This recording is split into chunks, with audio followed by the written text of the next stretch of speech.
Hello and welcome to the Contenders Trials Europe and Middle East. It is day 4 and it is a hot one. We have 2 streams of Tier 2 Overwatch for all of you people out there, so don't expect it to cool down anytime soon. On the horizon today, showing us the way, is Morningstar as they take the old duckling keine Ahnung for Game 1.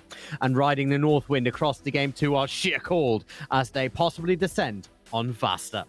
My name is the Olamancer, your weather woman for today, and with me is the meteorologist of masters, the raging reporter of rambunctious reasoning, and the anchorman of analysis, man of class. Hello, Classy. It's another day. How are ya?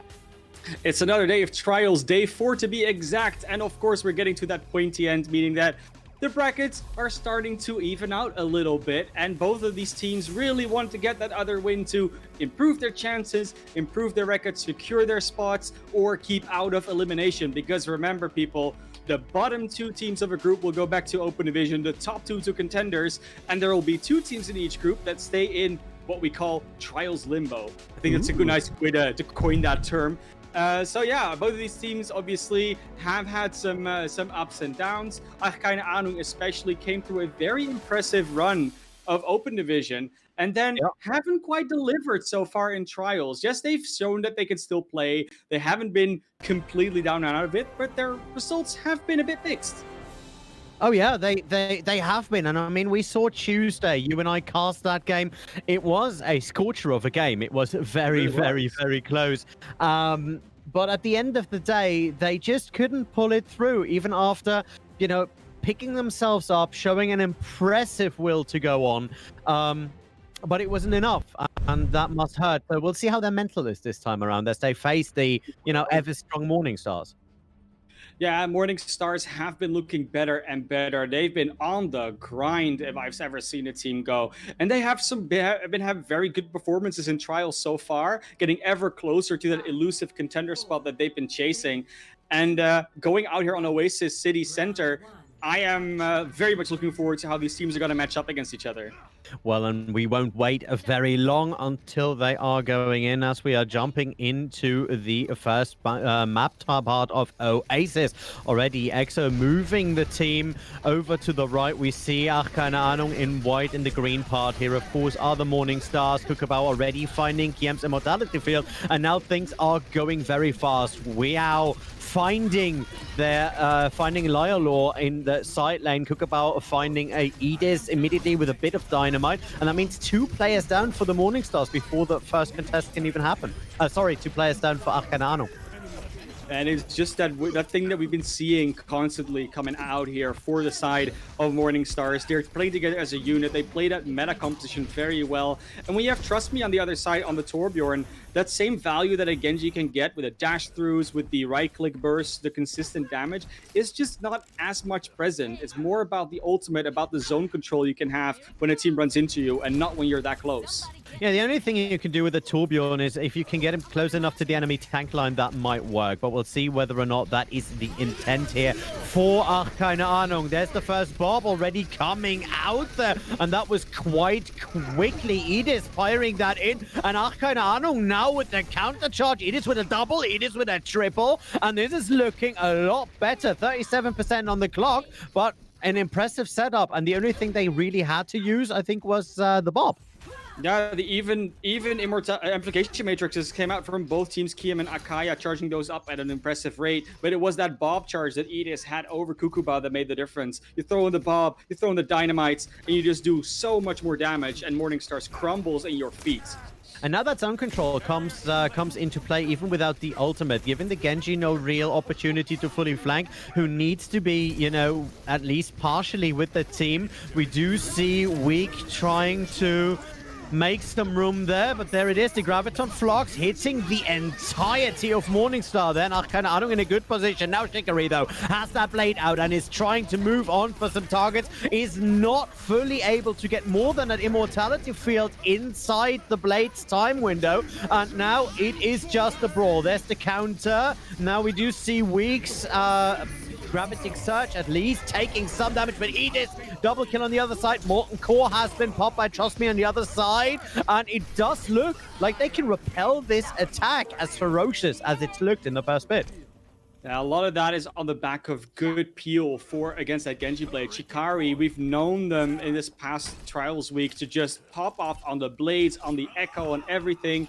And if Shikari cannot deliver, there's not a whole lot that will support that. You need that DPS output to get the final blows, to get the damage in. And if Kukubao is the only one doing it, you better see some headshots. Well, Kukubao now has an ultimate, so if they fire that in either at the start or, you know, as a finisher, we will see what's going to happen. Now, amplification matrix up as well. Sorry, sorry, Akaya, didn't fully see that. There's the Bob coming in. Is being fired over that sideline. Edis finds Atna on the sideline, so one healer down. That's a bit rough here for the Morningstar as Edis, and trust me, continue the Lord's work. Overtime week running, and this should be the first map part going to keine ahnung.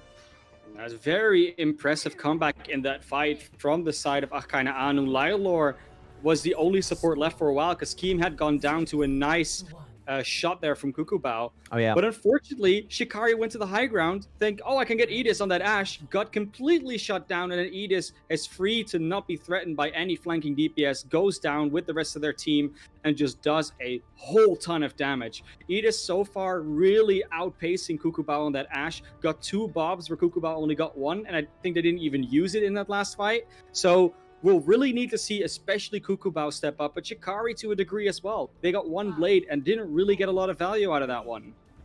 Well, we'll see whether or not they have more luck when the map turns a little more cornery, like this bit. We're going into the, I believe this is called the Garden. I'm not entirely sure. I never, correct.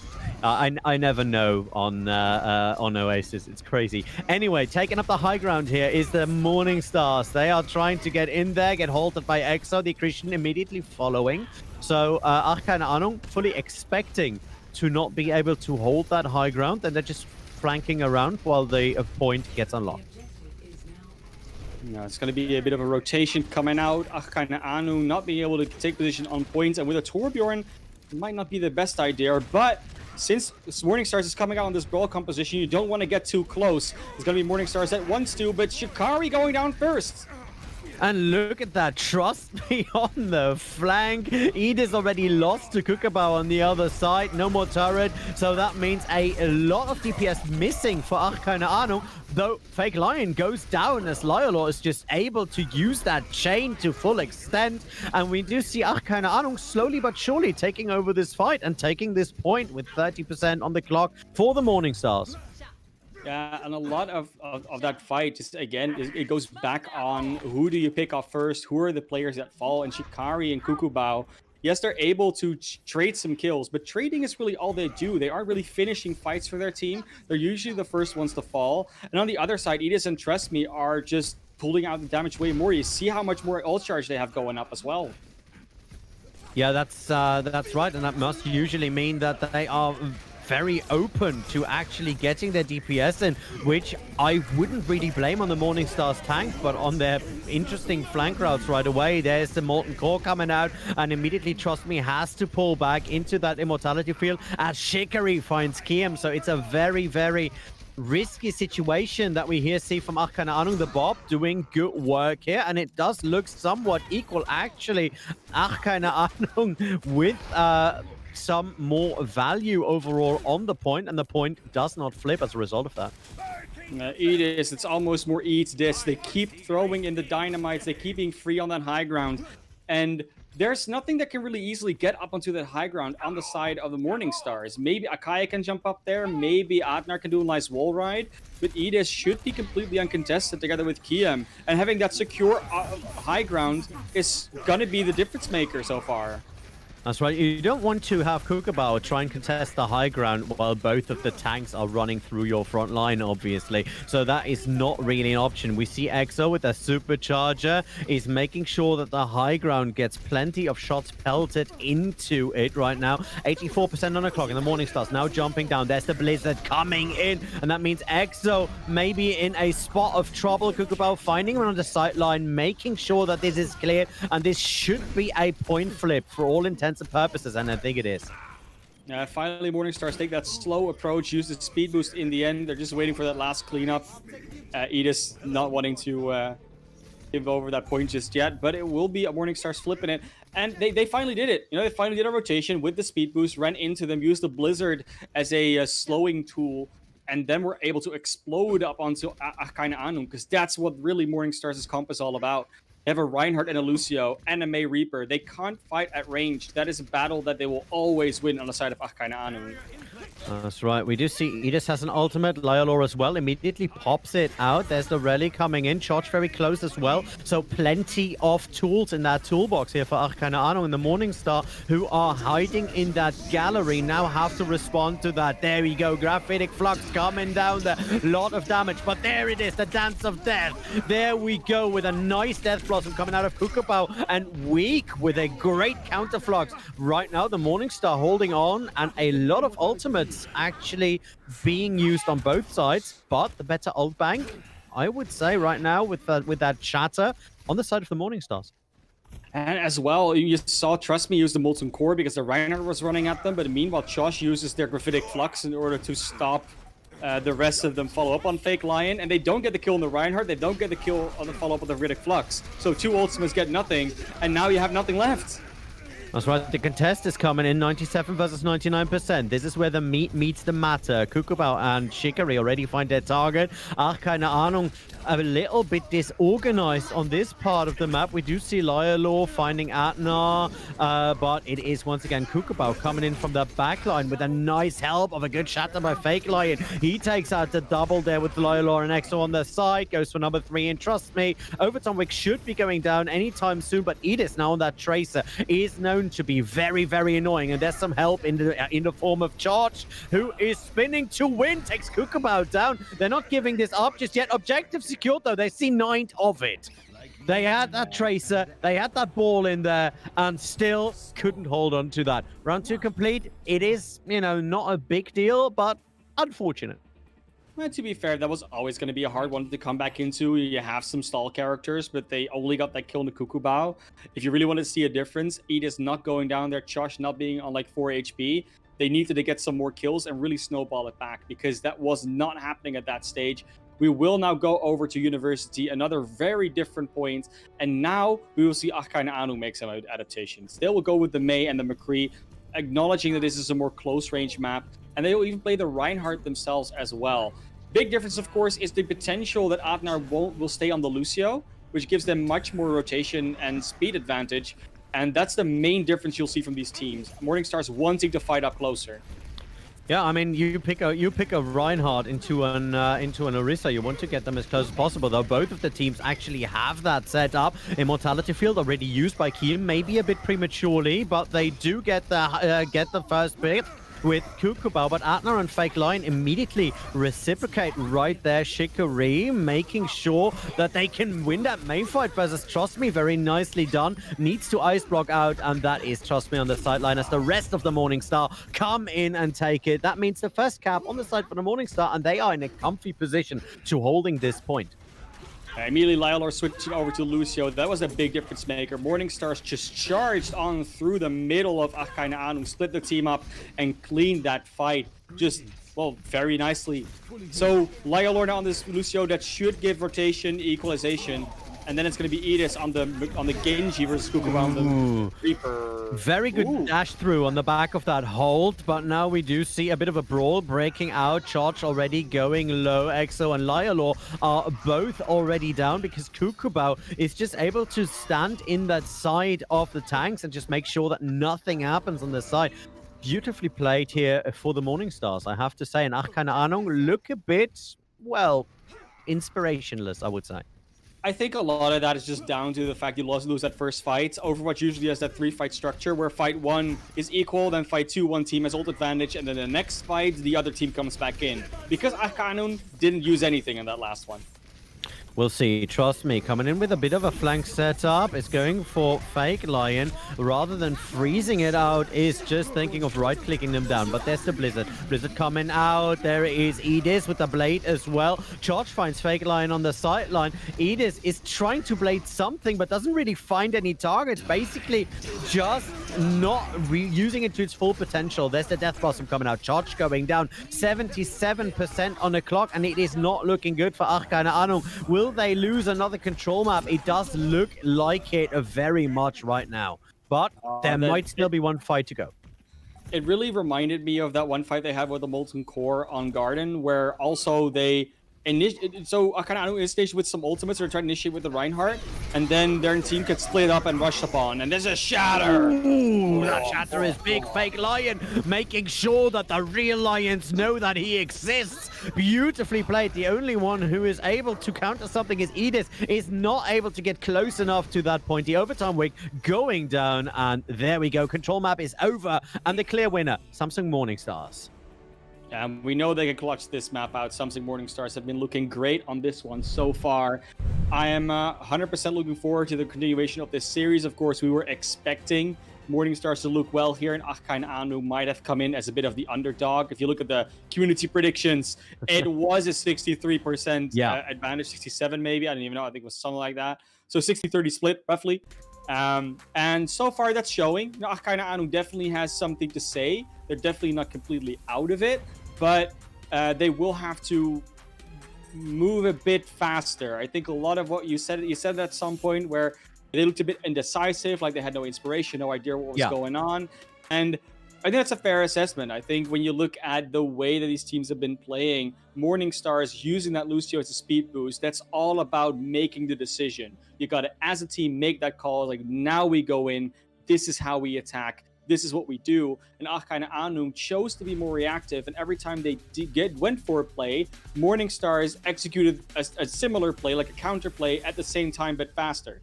So if you're looking at this, it's not about which DPS puts out more damage. It's not about which tank gets more hold combos. It's all about which team's communication just allows them to do the same thing at the same time, to be more snappy, more responsive, more reactive. And so far, Morningstars have the initiative in that sense. I mean, it might also just be the cojones, right?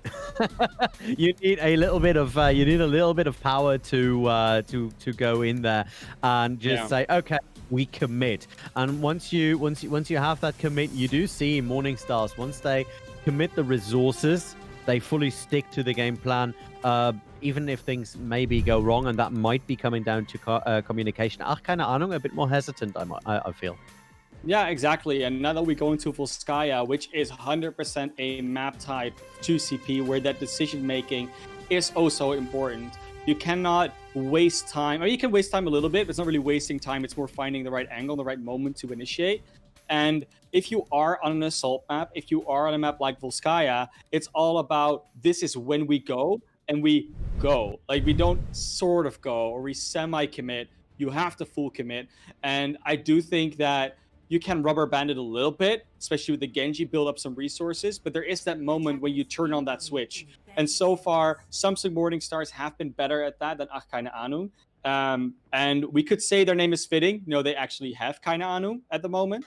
But I don't think that's really true. I just literally think it's a matter of Samsung Morningstars being more on the ball and not keine Ahnung having no idea, but rather them having missing that snappiness still, because they are a newer team. Oh, that could very well be. I mean, Samsung and Morningstars have been around for a long time, so the experience is definitely something that you have to take into account. Now on Volskaya, how will that play out, do you think? Volskaya is looking to be different than Control. Obviously, Control is more chaotic. This is much more organized. Like you said, you have to be decisive here.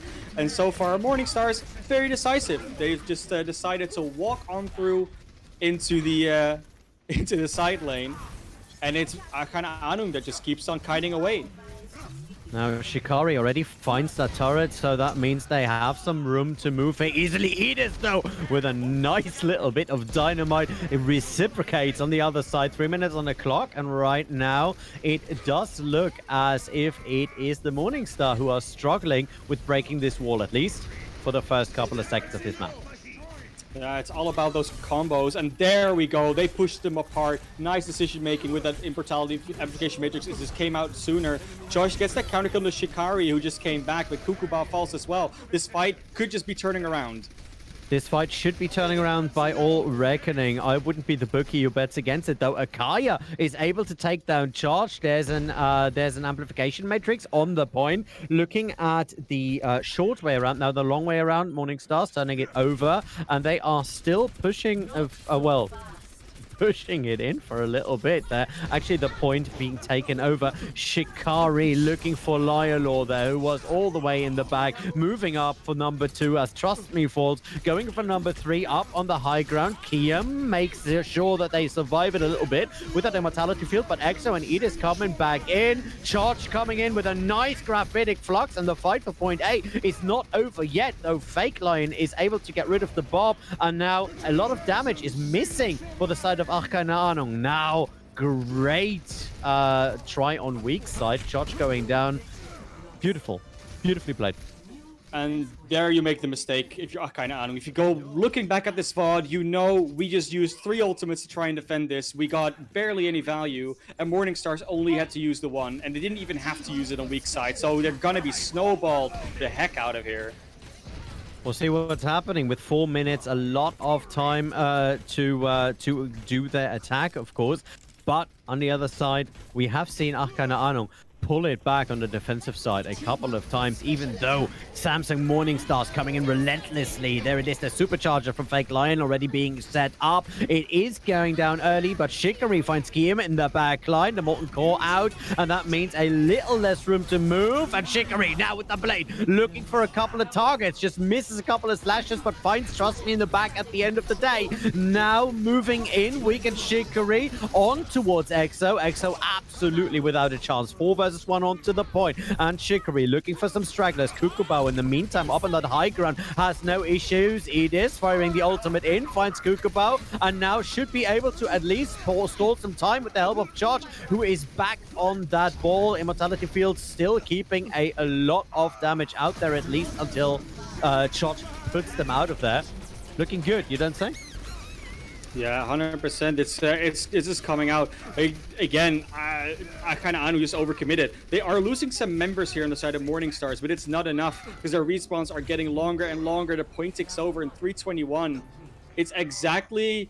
I would say it's exactly as I predicted, but I think that's a bit too egotistical. I think it was just the overcommitment of keine Ahnung. They've been doing a very good job of, generally speaking, shutting players like Shikari down. I do think that Edis is doing a great job on the Ashe. Trust me, on the Torbjorn, on the Mei, 100% a good accompaniment to that. But as a team, they made the decision there to invest a few ultimates. And if they had those ultimates there in that last fight, that might have been a very different story. If you had the Gravitic Flux, if you had the Bob ready, that push just gets halted a lot more. And the snowball potential that Morningstars built up was just too powerful. And again, it wasn't Morningstars that built up a snowball potential. It was keine Ahnung that increased that potential by using too many ultimates in the prior fight. I mean, it is getting that bar back at the end of the day with the help of Charge, trying to stall it out. Didn't really, finish it out. Having that bar in that first push could have been instrumental. You're absolutely right there. Yeah, and now going into the defense, Morningstars is not going to change anything, and there's no reason to change anything. But there's one thing that you look at what Morningstars has been doing more often, and not just against the team that plays Pharmacy sometimes. They do it more often. On the defense, they'll play a Mercy. Atnar is a great Mercy player, and the value you get out of a Mercy like that by just being on the high ground, being able to spam down, is so much higher than a Brigitte who doesn't really do anything until the enemy team gets to you. I mean, yes. Also, damage boosted Ashe is worth its weight in gold alone, right? Mm-hmm. It can be. keine Ahnung, moving through the first choke. That was a decent hold. Almost was able to take Kukubao out of it. And now moving in. keine Ahnung. Charge trying to drive their team forward. Exo setting up the shield there. Good hold. Accretion gets stopped though. Nice response from Charge on the sideline. And he immediately looks for damage versus that Fake Lion. But Shikari is there with the help. Is there with the deflect right there. Charge and Trust Me though. Find their targets. Charge with the double. Charge with that triple. That point A could be over before it began. Charge taking 4 out of this, and the capture is real. They're so good at corralling Morningstars into that bunker there. It's just a place you never want to be in anymore these days. Shikari couldn't even get out. They tried to go out and go on a flank. They just got blown up. And now you look at the ult charge for both teams, you can see exactly what happens. Yeah, Abner has to switch over to Brigitte. Akaya couldn't actually get a lot of healing out. And then the DPS are relatively even, but that's about it. No, that's right, and I think the reason why Shikari moved in there was because Fake Lion just got absolutely pushed into that corner, and Shikari tried to help them out there, but, you know, the deflect only lasts so long before things get interesting, though Lion Law is now coming down. The Bob coming out, Shikari with a nice dash as well, and Morningstar immediately retake control. It's 5 minutes 23 on the clock, and it's looking good. Yeah, so far Morningstar is a good hold. You know, they started out with the first one. Had to invest a little bit of ultimate charge there, especially the amplification matrix have the Bob out, and only the amplification matrix invested from Kiem. And now we're gonna see how well you can do if you don't have that snowball potential. If you're keine ahnung, you have to once again play around the hold combos. Edis has to find either Kukuba or Shikari, and yeah, then afterwards everything else will follow up, right? The tanks are not the primary target. We'll see what's happening. Charge already fires in the ultimate, forces that immortality field, I would imagine. EXO going to set up a front line, but there's Shikari with that blade. Goes down, though. Gets halted back, and Edis just clears it out. Edis and Trust Me are on it. Trust Me on the blade, finds Fake Lion. Kiem on the sideline, has Weak in a hold, and it's 5 versus 1. Kukabao trying to buy some time before the ball comes back. Now Fake Lion on there, trying to make a spin to win move right there as the rest of the Morningstars move in. But right now, the keine ahnung absolutely in control as Charge and Edis find their targets. It's 4 versus 1. They're still trying to get rid of that ball, but that should be the cap. And look at the equalizer, 2 minutes 44 seconds quicker, even though they didn't have that snowball down. No, but that's all down to how they played first points on their own defense. They won first point, they won like 1.5, 2 fights, and then they had that stall going on, and that's where that 44-second difference comes out of. Not on point 2, where they actually did a very long stall as well. So when it comes to stall potential, yes, keine ahnung is doing a good job. When it comes to attacking, you know, they definitely came out of that one a winner. But both teams need to realize how their ult economy is rotating at the moment, because both teams have made some mistakes in terms of conservation and in terms of matching what the other team is putting out or not overspending. And it's both Morningstar's second point first hold as well as keine ahnung's first point recontest. Those are situations that both teams will look back at like, oh, if only we had that, because they did have the Bob and we didn't have the Bob, or oh, they did have the Flux and we didn't have the Flux. It's those type of situations where, as a team, you think like, okay, did we need it before, or in that fight before that, or didn't we? Because even if they used it to charge up other ultimates, that didn't really solve their issue, because they were either already online or were never going to get there in time. I mean, so ladies and gentlemen, you heard it here first. I'm pretty sure that there are a couple of coaches waiting in the wings with a VOD review and a whip just to see how this could happen on either side of the board. Now Fake Line moving their team in, already trying to hold that high ground clear, has moderate results with that, tries to go in for the sideline. Kukabao already going down to Edis though, and also Weak is not looking the strongest. No more barrier, half HP, and you do see keine ahnung moving in there. Look at that for that flank attack. Trust me, seeing whether or not they're sufficiently distracted to go in, but decides to pull back. It's 1 minute 25 on the clock, and the Morningstars still in the site room. A big difference as well. Trust me, going over to the Genji in the after round 1. It's potentially a map-specific pick, but they also might just feel that they don't get enough value out of that Torbjorn. It's just too hard to make work. That may very well be. In any other meta, that might change, but in this one, you need something that can go in and out fast, like Shikari does, as he takes down Edis, has that high ground cleared, and now they are all going to fight in that bunker. It looks like humanity will be forced into the bunker at some point. As soon as you get pressed into a corner on this map, you go into the bunker, and the result is always the same. That bunker will be your doom, it seems. It's just I mean, I wouldn't want to compare it to other bunkers that we've seen in history, but you know, we could. I think that's fair. For now, though, we will be seeing the defense come out once again for keine Ahnung to try and stave off Morning Stars on point B. But this time around, they haven't had a weird point A recontest, so their whole situation is looking pretty good. Will that make the difference, especially the Blade and Bob?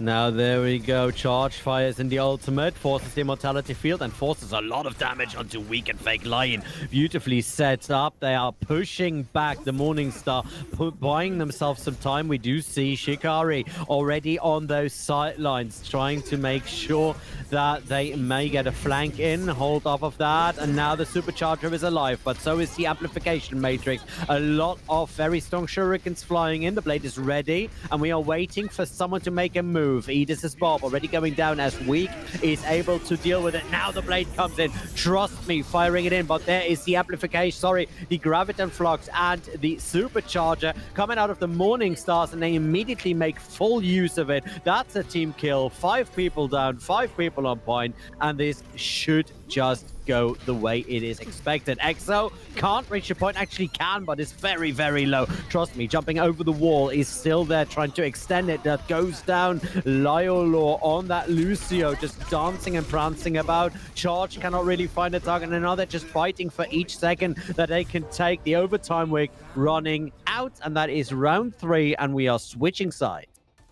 That keine Ahnung.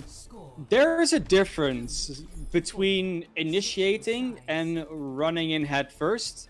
So we saw the Gravitic Flux being used when Samsung wasn't really engaging yet. We saw the Blade being used while Morning Stars were just not really engaging yet. And we saw like they were using so many resources preemptively. They thought they could make a move. Keine Ahnung did. But unfortunately, Morning Stars were just standing there and saying, if you want to do something now, that's fine, because we're ready to receive, so to speak. And that kind of wasted 2 or 3 ultimates and a few lives, and then it was a pretty easy cleanup for Morning Stars afterwards. That was mostly on point B. Point A was just well played for Morning Stars, to be honest. Even without getting as much poke damage and as much efficiency out, they still managed to get that team wipe, which means their damage is more focused. Often when you see a team win a fight and the other team and the team that lost the fight actually has more ult charge, it will be because the winning team in that fight was more efficient with their damage output. They were able to focus targets better. There wasn't as much what we call trash damage, where it just gets healed back up. And Morningstar so far have been doing a good job of that. We will see whether or not the Morning Stars can keep that focus up as the 2 minutes 40 start ticking down for keine Ahnung. They're coming out of spawn. No real changes on either side of the board as far as I can see. And it is just Metacomp versus Metacomp. Good hold for the start here. And we see the first barrier being popped. Now Charge has the opportunity to move his team forward. Will he actually try and go for it? Yes, they're going for it. This should be the start clock of it all. Good accretion coming out there. Not a lot of damage being actually hit into the Morning Stars direction, while you do see that keine Ahnung have to pull back from a lot of pot shots flying all about. Edis getting that pick on the Edis there.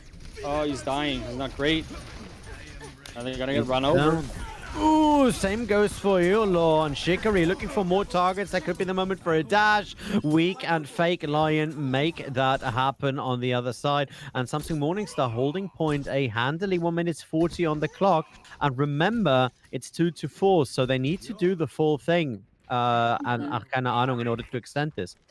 You've got 30 extra seconds for B, but that means you still have a total of 2 minutes. And that's not a lot of time. We've seen faster caps than that, but still. When you're already down 1 fight, and you don't have anything built up yet, you need to A, win a fight, and also drag out ultimates from Morning Stars in order to be able to have a chance at B at this rate. Charge moving straight on in this time. No more hesitation. Bob coming out though. Kukabao was just waiting for that. And once again, the bunker fight is real, but the immortality fields are there. There we go with the Gravitic Flux coming out of weak. Trust me, trying to make sure that the amplification matrix isn't a big issue, but at the end of the day, it's just too much as Kukabao and Shikari find their targets. 50 seconds on the clock, and there is no one left for keine Ahnung. It's been a great recovery for Morning Stars as well. They've been allowing themselves to be set up for fights better. Their position is a bit more conservative because they've been realizing keine ahnung just wants to go. They just want to initiate. They think that's their way to go. And Morning Stars has switched that Reinhardt playstyle back over to we're gonna just catch you.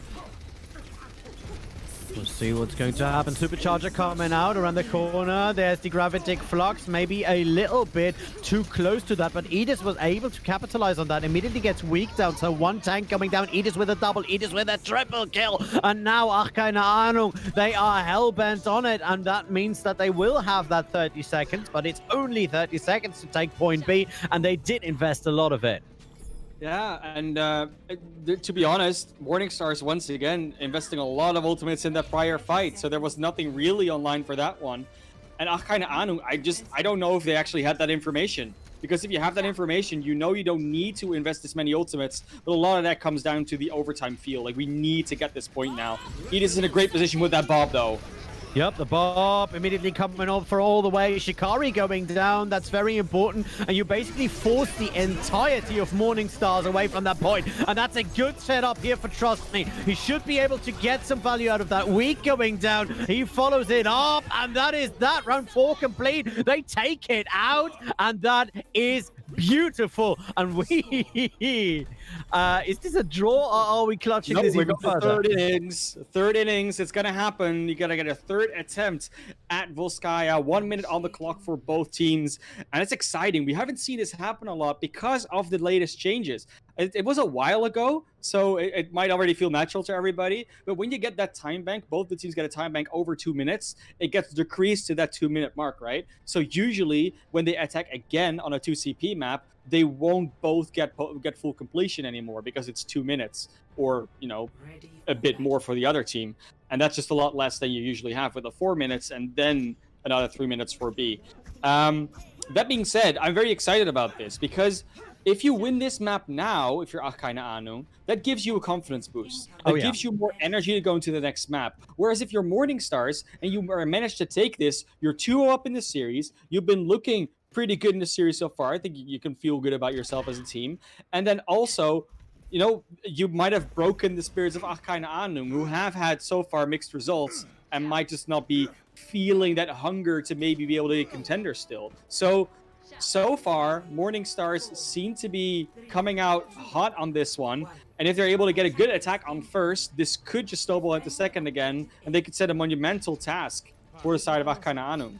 Well, keine Ahnung, we have seen that they can rise to an occasion, right? Not only just now with that completion into round 4, but also what we've seen on Tuesday and what we've seen on the Open Division. Right, the task will be more monumental if they lose the fight.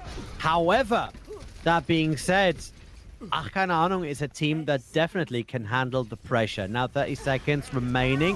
Keine Ahnung holding it up with a lot of long-range damage. Their charge almost going down, though, eats the accretion and a lot of damage and is trying to make sure that that high ground stays clear of Shikari and Kukubao. Now, Trust Me has the opportunity to at least come in from behind. Misses the hold just by a little bit of timing right there. And it is Morning Stars now moving in. And that means keine Ahnung need to stand their man and woman right there. And Kukubao make that very hard, though. Fake line with that third kill, and it's 3 versus 6 on the point. 2 versus 6, and now it's just Edis who decided to just stay on that high ground for now. First tick already being committed. The second tick should be coming in as Edis goes down, and we are most likely moving forward just a little bit longer. It's almost like that bunker doesn't even matter because this time around, keine Ahnung tried to go around the outside. They tried to like rotate into Morning Stars in order to deny their amplification matrix, in order to deny their the general damage value. But unfortunately, Morning Stars is able to rotate back behind the bunker on their side, and it's still going to be more members of keine Ahnung being in the crosshairs and moving away from their own shielding that just get blasted away when after the immortality fields are gone. So unfortunately, it just seems it's a very hard map to defend at this point with that bunker position. And I would like to see teams maybe play more around the high ground potential, stay on that high ground on the right side a little longer, because teams that do that are usually able to get more damage out to the attacking team than they get to the defending team. We will now see a little bit going on of a pause, of course, getting in chat that it's a bit of a tech issue on the side of Morningstar. So we'll get that sorted. Probably the players will get that sorted. We don't have any control over that. And in the meantime, like once again, you know, Morningstars take that first point, Ollie. They do, and I have a question about that. Now, you already hit on the point that you said, okay, you know, bunker comps really have a hard time at defending in this current meta. Would a bit of bunker busting work for that? So imagine on the defensive side, you elect to go with a Hanzo, maybe a Junkrat, just to break those shields of the oncoming attack, or is that too much of a risky payoff? I think that really comes back down to map geometry, right? Like how much space do you have to make that work? So how much do you have like a high ground advantage? How tight is the choke point that the enemy team is to run through? Where can you move? How easy is it for them to flank you? And I think Volskaya has too open of a map to really make that work. A Junkrat will usually be outflanked, out-rotated. Same with a Hanzo, although the one-shot potential range is a bit better. But looking at what these teams are doing, I don't think they're going to be making those swaps anyways. They're just going to stick on these tried and true compositions, the double barrier with Genji Ashe, and they have the ultimates to start going into this fight as well. The hold already coming in, and there it is. The graphitic flux coming out of weak there. There's a lot of damage flying all over the place. Trust me now, firing the blade. Edis onto Kukubao. Edis with a double kill onto Atna, and that could just change their fortunes there. The overtime wick is running, but Chicory has a blade of their own, while Edis and Kiam find a target. It's Charge actually shutting down the Genji threat, and that is a 4-5, round 5 complete. We're swapping the sides, and now that means the usually slower keine Ahnung on the attack. What are their chances, Classy? What do you reckon?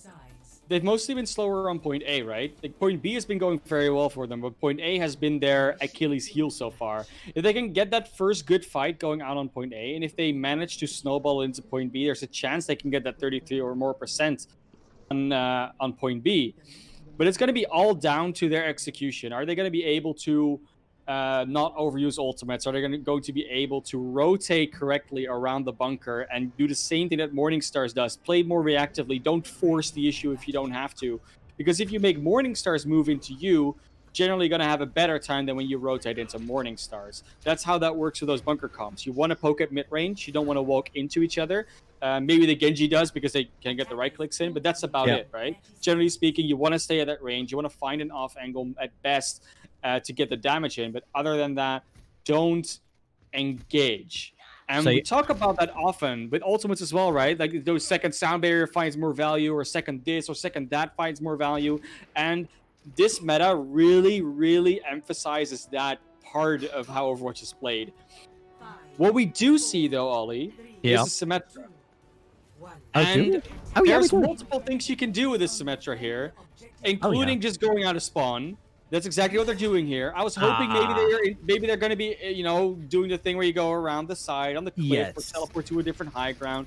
But they just choose to have Trust Me on that Genji, which is not, it's not a weird thought. It's just, if you're gonna try something, this would be a place to try it. Exactly. Taking that Symmetra, going for the scenic route is a play that is risky at this point of the game, but it's definitely something that you can do. Atnar going down means a lot of healing already missing. Kukubao immediately with a little bit of a counter shot, but this could be the opener right here, but keine Ahnung are not able to fully force it open. They're currently just rotating it back. This time Kiam though, amplification matrix pushing him into the bunker. We coming down. We do already see Shikari being very low as well. As Trust Me by Fake Lion. It's 6 seconds on the clock, and we do see keine Ahnung pushing the advantage right there. The point A cap should be there. The overtime wick already running, and now it's time to see who's better at B. I was so happy to see that they actually didn't force the issue. They got that first pick, but they still kept that control, because you know if you try and walk through those shields, you're going to probably be in trouble.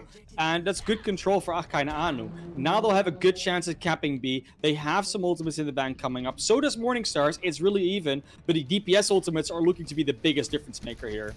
Now it's 10 seconds on the clock, and they're not even with a foot towards that choke. Edith's the only one in the backline yet again. This time doesn't have a bob, but it goes immediately for that Chicory duel. There's Trust Me with the blade. Takes one, takes two, tries to take three, takes three, but so is Trust Me. Trust Me and Chicory just ninjaing it out on both sides. We do see that more people have been lost on keine, ahnung's side here, and the spawn advantage, of course, will be playing into the hand of the Morning Stars. Chicory with another double. The overtime wick is going down, and that is looking like a nice fat draw.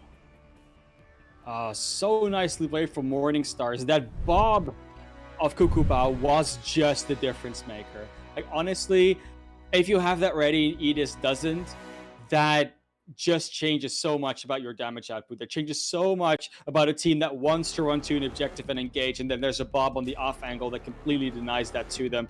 Very nicely played. Good realization that that's the ultimate you have over them that you can engage with together with the amplification matrix. And then the blades do about as much work. They really trade very evenly, but the respawn advantage, the extra damage output from Cuckoo Bao and Kiem, that is really what makes a difference. Or sorry, Akaya, not Kiem. Akaya is, of course, terribly sorry. the support there for Morning Stars. And it's a draw. It's what more can you hope for a close series, right? And basically it means we've only played one map. Because we still have to play two more maps at least if Morning Stars wants to take it away with a 3-0. Because it's a first to 3, not a best of 5. You have to win those 3 maps, unfortunately. Or at least, unfortunately, that's how it works. And going into Hollywood next. So will be a very different map again, honestly. It's just, they might play the same compositions, but the way they have to execute them is going to be very telling. And the biggest thing about Hollywood versus Volskaya is the way the high ground works. Well, that's true, and we've also seen Hollywood being a map that is very much home to keine, ahnung's playstyle.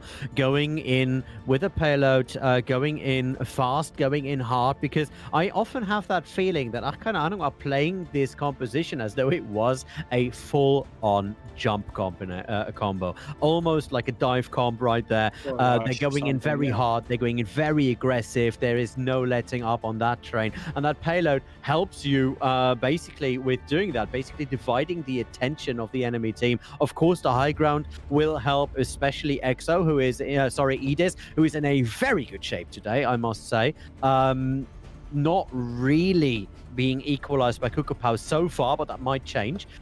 So it might actually come down, and that is going to sound a bit weird, but it might actually come down to the support player difference right here. It could be, yeah. And so far, there hasn't been one clear winner in that battle, I'd say. And it's not necessarily the supports that are getting value, but how they, as a team, using the supports. Because the amplification matrices from Morning Stars so far seem to have found more value. They're able to push them out and immediately pump that damage into keine, ahnung. And keine, ahnung seems to sometimes use them for an initiation, and then Morning Stars is able to kite away from it. So that means your timing is slightly off. Because even if it was a good place to do, you still put it in a place and you put it down at a moment in time where Morning Stars could still disengage. And that decision to disengage is one that Morning Stars is making as a unit, as a team, and just in unison. And going into Hollywood here, it will be a different situation in how this map is played, in how compositions are played, because like I said, the high ground is differently important. You cannot just sit up there with an entire team and hope to really do anything against the attacking team coming out. And that all has to do with the fact that the high ground is just very high. It's not like Volskaya when it's like a medium high ground. No, it's a full-on, this is my castle high ground. And that just doesn't provide you with the same opportunities to keep fighting from that high ground. Well, we'll see whether or not this is going to be instrumental. What I did see for a second, they swapped it out, but I did see in the earlier screen Reinhardt Zarya. They opted not to go for that, but I would have loved me some Reinhardt right now, even though that puts you, in a bit of an aggressive setup. But the aggression on Morningstar right now, nothing to be scoffed at. Trust Me already needs to pull out there for a second as he got a lot of damage. Yeah, Trust Me has to be careful. but so far both teams have to be careful. Neither team choosing to use Juice, the high ground here, as a tool. Finally, Shikari goes up there, but they are fighting on relatively even ground. And now who's going to be able to use those corners? Who's going to be around the mirror corner? Who's going to be going up into the stair docket? And who's going to be able to use off angles better? Well, we will see as the amplification matrices are squaring up against each other. Shikari and Feiglein find their targets, though, so that means keine ahnung need to pull back a little bit, played a little bit safer. There's the Bob coming out of Edis, pushing a little bit back as Trust Me takes a double kill into Shikari and Weak. So right now, keine ahnung with the equalizer, but that didn't last long right away. Samsung Morningstars are just pushing in. They're pushing in hard, they're pushing in fast, and it is give up time. But keine ahnung on point A, they should be giving up the payload, and that's exactly what they're doing. Yeah, it will be, once again, the Morningstars getting a very convincing first attack, not even having to use that many resources. And right now, it seems like keine ahnung is over-investing, right? Especially with the Bob that came in when it looked like that fight was already lost. But if you look at the damage that Edis has been able to pull out, they've already got another Bob. It just doesn't matter. And at that point, you're just keeping the tempo and the pressure up on the Morningstars, and that might eventually lead to an edge. Yeah, Edis at the end of the day was a bit too close to that edge. Gets shot down by Kukabao. Needs to get back into the second, but now charged with a nice ultimate. That is a one hell of a graphitic flux right there. As Trust Me comes in from behind with the blade. Makes something happen as Kukabao already set up. There's the counter blade coming out from Shikari. Shikari only finds Lyolor though, but that's a healer down, and that means a lot of potential trouble here for keine ahnung. And they do notice it. They have to fire the Bob in just to keep that pressure on to the Morningstars, who have to pull back a little bit further right now. So that payload stopped, but long not forgotten. And you do see that difference. I just said it, you know, sometimes Edis, you just use a Bob in order to win a fight or to put the pressure up. And Kukubao doesn't do that. Kukubao saves their Bobs. It's the same as we see with Dragon Blade sometimes, where Genjis, you have those Genjis that just keep on pulling the blade to get as much value as possible, and the Genjis that just keep holding the blade. Like, I'm gonna get this one blade that's got major value, and that's the difference between the DPS. Shikari gets the first kill, the Chashto, nice halt combo. Oh, yeah, that's right. Shikari was able to just jump straight in there. Lyolor going down immediately afterwards, and Weak and Kukupao are just making sure that they are having a nice smooth ride onto the second cap point, and I don't actually think that keine ahnung are going to come in and contest that. No, they're not. They're not. They're all going to get the forward spawn though, so this might be a chaotic cleanup fight, aside from Edis, who's far back. Bob early out to deny, then that rotation, this is going to be a slaughter, it seems like. Although, nice backing up for keine ahnung. Actually, they don't get caught out, and they drag out a Bob. So, I would say you're pretty happy with that. Yeah, I mean, that was a as clean a pullback as you could possibly get with that Bob being on your flank, even though, of course, that rotation didn't fully work. The amplification matrix now coming out, a lot of damage being flown around as Akaya and Kukubao find their targets. Trust Me, once again, fires the blade in, goes in for one kill, has that second one already in the sight, is trying to fight the off-tank here, and Weak finally goes down. No, it's Akaya they hit. Weak still alive, apparently. That looked interesting on my screen. Trust Me, trying to get out of that, gets halted though into the entirety of the Samsung Morningstars, and they know what to do with it when it comes their way. Yeah, Samsung Morningstar so far rolling through Hollywood. They've got the speed under their wings, and they're just not stopping. It's been a momentum. You know, they didn't lose Volskaya. Now they can go up 2 on the series again. The blade from Shikari is going to find some value here. Maybe not 5 kills, but at least 2 or 3. And that's going to be the map completion coming out here, Ollie. That's right. There's a reason why people skate Hollywood Boulevard. It is fast, it is smooth, and there is not a lot of obstacles. And that is what Samsung Morningstars must have felt like just now. That was a beautiful execution. Yeah, honestly, Morningstar is just looking on fire on this map so far, and a lot of it has to do with the fact that they're trying to use that high ground on the side of keine ahnung. I touched upon it before we started the map, but it's really important to understand the difference between medium and high ground. The difference between the two is that if you're on the high ground, I mean, first of all, you're further away from the enemy, so you're going to have a harder time hitting shots, and certain, like even Sigma orbs, they don't always make it all the way you want it to, so you don't get as much damage value most of the time. Second of all, once you finally want to jump down, it takes you twice as long because there's a long drop that happens. And Samsung Morningstars have been great at just catching the opposition, making sure that if keine, ahnung goes from a high ground, goes around the corner, they're ready to receive. And if you have twice as much time because of that high ground to receive your enemy, Morningstars are going to be more than happy to say, well, you know, like we've been waiting. They have twice as much time to prepare now. So yeah, give it to us. And the whole damage as well. It's just increased like twofold. So the danger of playing on high ground in this current meta. I mean, can you blame them on the other hand? You know, we've seen that fight on Tuesday where it was instrumental for keine, ahnung to take and to hold that high ground, and they did so beautifully, and it worked out well for them. So trying that immediately, especially with Edis in the driver's seat up on that high ground, it is not a crime and actually a very logical decision at the end of the day. However, in this instance, swapping it up a little bit sooner, making sure that that second fight is basically face-to-face, just before that second cap point in the streets phase may have been a better choice. I must agree with you there. We'll see how keine, ahnung will do their own attack. Yeah, so far, keine, ahnung has been slow about this one, but that's not necessarily a bad thing. You know, they maybe need to make a little bit of pace, don't want to end in overtime. But as long as you don't lose fights, you can take as long as you want. The biggest difference, though, is that Edis is not having as easy of a time as Kukubao building up this Bob. That's right, and also the entirety of keine, ahnung just firing into weak just gives them a lot of overshield, and that might come to bite them once they decide to actually initiate. There it is, the amplification matrix, the initiate is now coming in. Kaya's immortality field already going down. There's a nice hold, but the Bob is coming now.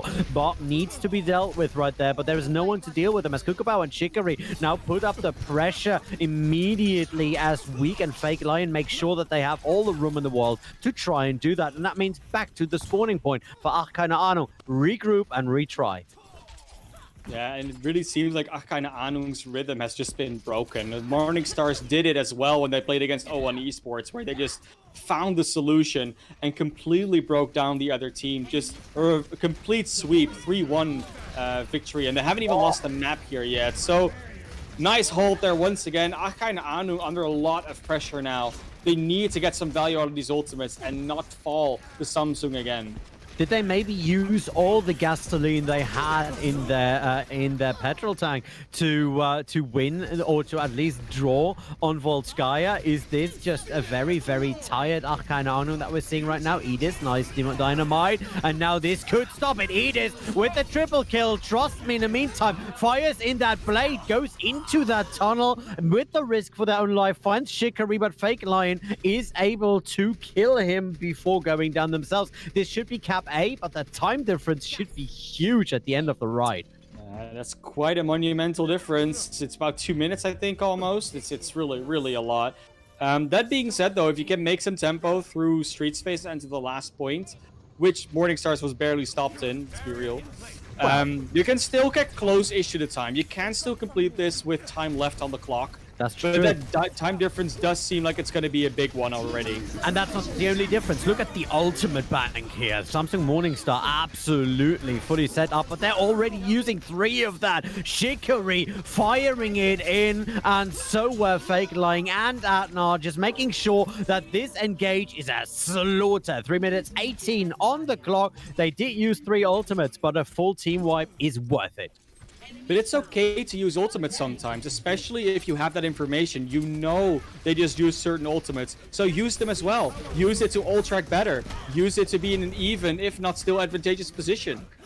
And this time, we will see whether or not this is enough of an advantageous position. Bob coming in there. And now, immediately followed up by a Graphitic Flux. They're doing another combo. This time, though, the Immortality Field will keep a lot of damage away, while the Bob is already over for a little bit of it. Sorry, for most of it. Amplification Matrix going out there on the side of Kiem. And now, keine, ahnung, when they are actually able to fire the damage in, they should be doing a lot to push that payload forward. Right now, though, it looks very, very calm. Yeah, so far they're just 6v6ing, being poking, but there comes the move from Shikari, does get shut down. Oh, that's get very, very hard shut down. That hold and immediately turning around with two people. Liolaw making sure that the rest of the front line can do whatever the hell they want. Trust me on the site with a nice melee onto Kukubao. And Edis, once again, has that high ground, looks at those long sight lines. We know that they can do a lot of damage from down there. But that dynamite just hurled away. Nice shield there from from Weak to actually stop that dynamite coming in. But trust me, he's ready for the assassination. Goes after the Baptiste as well. Ollie, this fight could be over before it even starts. That's right. They already used that Gravitic Flux just to hold Morningstars in that position. Bob is coming out to make sure that the saloon is gun-free. Fake Lion coming in with a little bit of a flank there on their own. Will they actually commit that supercharger? I don't think so, because they're basically alone versus 4 people. They can just push in that payload right away. Should be going towards point 2. 1 minute and 13 on the clock, though. The time difference at the end of the ride, if they can make it to the end of the ride, will still be quite substantial. It will be just huge. I mean, they're already over half a minute down, and they still have to get through third. There's a good chance that this will be an overtime finish, and the Morningstars is just licking their lips with a 33% cap. But for now, they still have to worry about defending first. They do have to defend that. The Immortality Field keeping keine ahnung alive there for a bit. There's a blade coming out from Trust Me. Gets halted, but they are... Oh, yeah, they are able to take him out. It looked for a second as if Trust Me was able to re-engage. Did not work fully according to specs there. Fake Lion onto Exo. keine ahnung back into spawn. And they could actually start spawn camping this if they wanted to. Look at Edis' position, though. That's the info gathering. You see it, right? They're using that emote to get in the sideline and roll out the corner. Kukubao did spot them out, so he just has to, well, coach gun away and gets actually cleaned up by that halt combo. Nicely done. Very nicely done, and there it is, Shikari with the blade. Fake Line already on the sideline as well. Another blade is looking for some targets, but it is Kukubao and Akaya who do actually more damage than that. We do see, trust me, this time on the Hanzo. I wonder what the thought process behind that is. With keine ahnung, sometimes you can only wonder. In this case, it does look like the Hanzo is there to just win out the shield battle a bit more. They want to pressure that because they think they can win that way. And they might be correct. They might be correct. Through that amplification matrix, a Storm Arrow does a lot of damage. Fake Lion had to just discover that for themselves right away, as we do see, trust me, looking for some more targets. The Danger Noodle's already ready. That Dragon Strike is in the pocket. Liolaw in the fight versus Atnar wins it out handily, but look at the time bank, 45 seconds on the clock, and they haven't even made it all the way through the gate. This is going to be an overtime push. There's no way you'll make it before then. The stall is just going to be too much. Even if you complete the map here, this will at best be a draw. And if we get another draw here, Ollie, that would be insane. That would definitely be insane, but I would love to see it out now. There it is, Gravitic Flux into that, into that Immortality Field. The Dragon Strike coming through there as well, but it's not enough and not fast enough to kill actually that Immortality Field to do some substantial damage. But speaking of damage, Edis takes the quadra kill, fires the bobbin, and then just goes in and finishes himself. Trust me on the sideline, is able to take Fake Lion out before it even started. The overtime week already down. They parked the payload. 3 minutes difference, but it is not over yet. Ultimate advantage was heavily in their favor. Yes, they didn't clean up with that Dragon Strike and that halt combo, but they forced out the Immortality Field, and we know how it works, guys. Order of operations, we've heard it before. You take out the Immortality Field, and then you use the ult. You will actually want to kill them with the Dragon Strike, soften up a lot of targets for that Edis Bob to completely decimate Morningstars on that last point. But now it comes to, can keine ahnung have a defense on Hollywood first?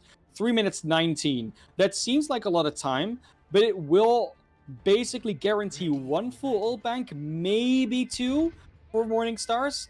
So if you can rotate your own resources, if you can get consistent first pickoffs, if you can get the value out of minimal resource usage, this could still be a great defense. And now that trust me is on the Hanzo, it is a very different dynamic. Hanzo, generally speaking, does way more with high ground spam than a Genji ever can. And right. if they are able to hold on Juice, if they are able to use Cafe, if they are able to, well, not get caught really, not get close range caused by someone like Shikari or Weak, this is a pretty good idea for a defensive composition.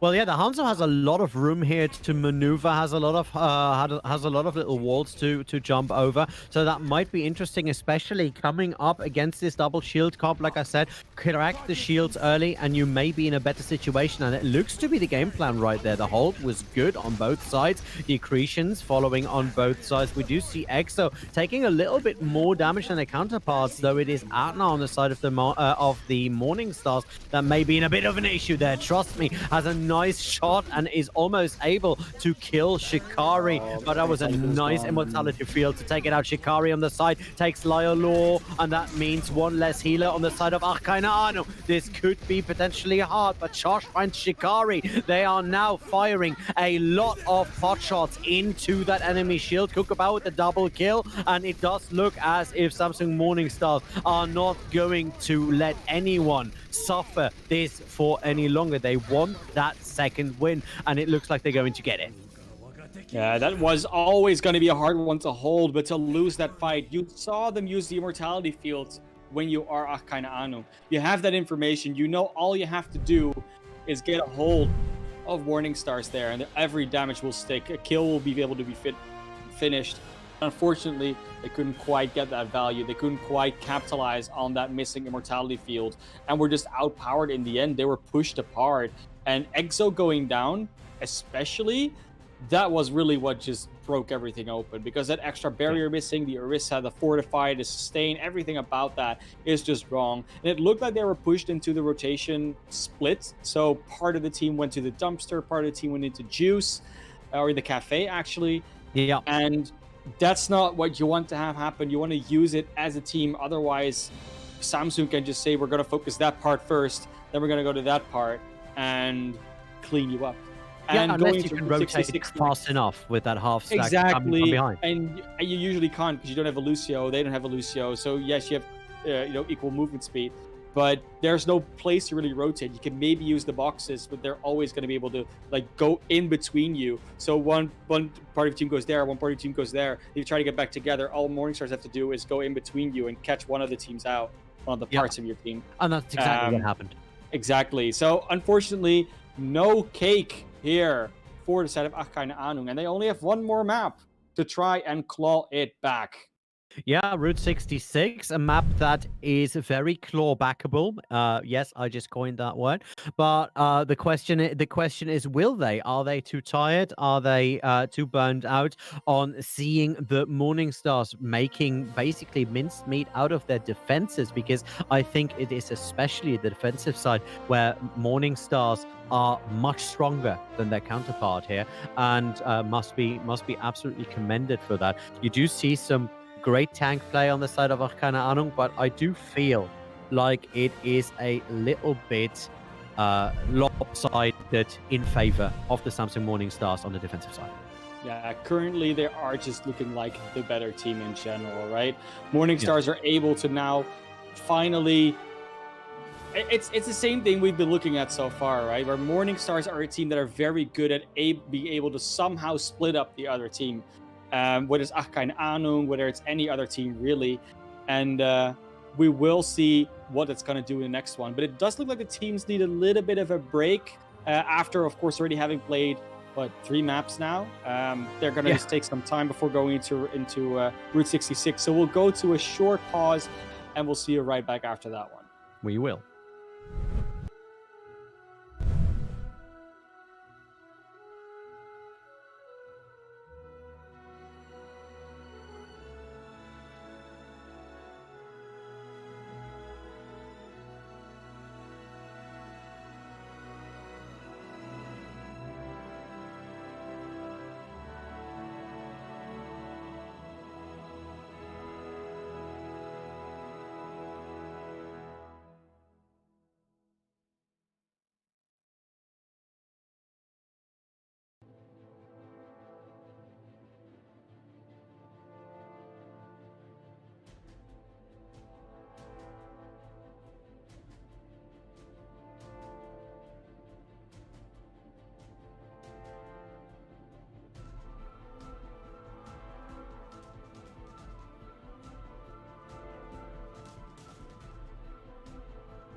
And we are back, ladies and gentlemen. Welcome to, past the halftime of the Contenders Trials, Europe and Middle East. We are still watching Morning Stars versus keine Ahnung. And I must say, what I have seen so far has been a long and drawn-out battle with a lot of casualties on both sides. And to tell us what we can expect here next, I hope, is our friend, the man of class, who has been talking through this madness for a long time already. Hey, Classy, what's up? Hi. Well, I mean, obviously we had a little bit of a break, and then both teams have been going for 3 maps. We had a draw on Volskaya, which went to 3rd innings. Of course, Oasis, 3 rounds. Going to Hollywood was a bit shorter. I think Hollywood, but even then you went into overtime to get that first point, right? So both teams so far, you would think they're evenly matched when you see these results, but in the end, Morning Stars are the team that's able to clutch it out. They're the team that's able to get that value out of certain ultimates, the value out of team play, the value out of their hold combos just a little bit better. Yeah. And it seemed it took them a bit to warm up. They eventually got, they were on a different composition for a while on Oasis, which they did very well on with the Reinhardt and some Reaper May. And then going into Volskaya, they played very meta. And then afterwards, they played the standard meta that you see on Hollywood, and they completely ran over keine ahnung. Yes, keine ahnung manages to complete the map in the end, but they do it in overtime, and then you have 3 minutes for the side of Morning Stars to complete that first tick, and they just did that, very, very simply put. So going into Route 66 now, it's not a done deal just yet, but the difference in how these maps are played and how these maps work could play more into the favor of Morning Stars than they would of keine ahnung. Well, you touched upon the point earlier, right? That it is Samsung Morning Stars who are very much better at the set position combat. They are able to set up a certain situation in an advantageous way for themselves. And I wanted to ask, what is that on Route 66? How does that actually look? What does that look like when we take that into account? There's just a lot of things you could do on Route 66, and it's all depending on where you choose to fight. And if Morning Stars are clever, they're going to fight in the positions that they want to, and they're going to be forced into a position where they don't want to be, which is what they've been very good at, and what Morning Stars is just able to force keine ahnung into in that playstyle. keine ahnung has been winning fights on the back of certain clutch plays, certain tiny mistakes, or certain capitalizations, some opening picks with a hold combo here and there that they can just snowball aggressively onto. They're not the team that wins that long drawn out fight. They're not the team that sets up and just keeps poking and then eventually gets a pick and wins. keine ahnung is the team that is going to have to either adapt their playstyle and try and match Morning Stars in that way, or they're going to have to find more success with it, which is, of course, easier said than done. But on Route 66, the big difference here between all these maps so far is that the high ground might actually matter. You might actually have to hold on big Earls. You might actually have to try and play around the high ground on the second objective as well, where you have that big saloon in the middle, and on third as well, where you have the high grounds on the side. And they're very differing in height. They're very odd high grounds. They're easy to rotate on and off to in most situations. So that does mean that both teams could be fighting over those high grounds and use them to their advantage. And so far, actually, keine ahnung has been able to use high grounds very well if they're not completely detached from the rest of the fight, which they aren't on Route 66. And look at this hold yet again. We do see a low side corner hold.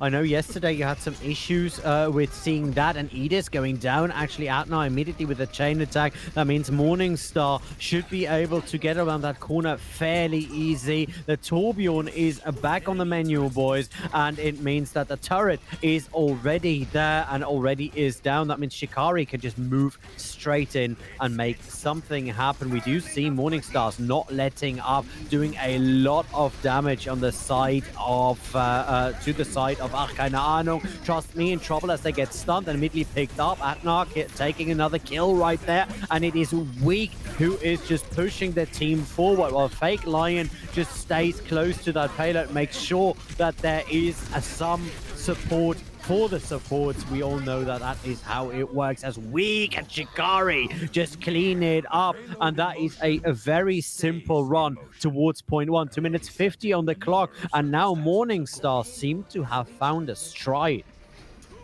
Yeah, and so far I have to compliment Weak. Weak has, as in the past few days and in the weeks before, always seemed to be a bit over-aggressive, seemed to be able to not judge their moments correctly, overusing Driftic Fluxes, and they've been much more controlled about that today. They only really go in when Weak really needs to, you know? He just throws Driftic Fluxes when they're using them, and they're setting up their team correctly for it.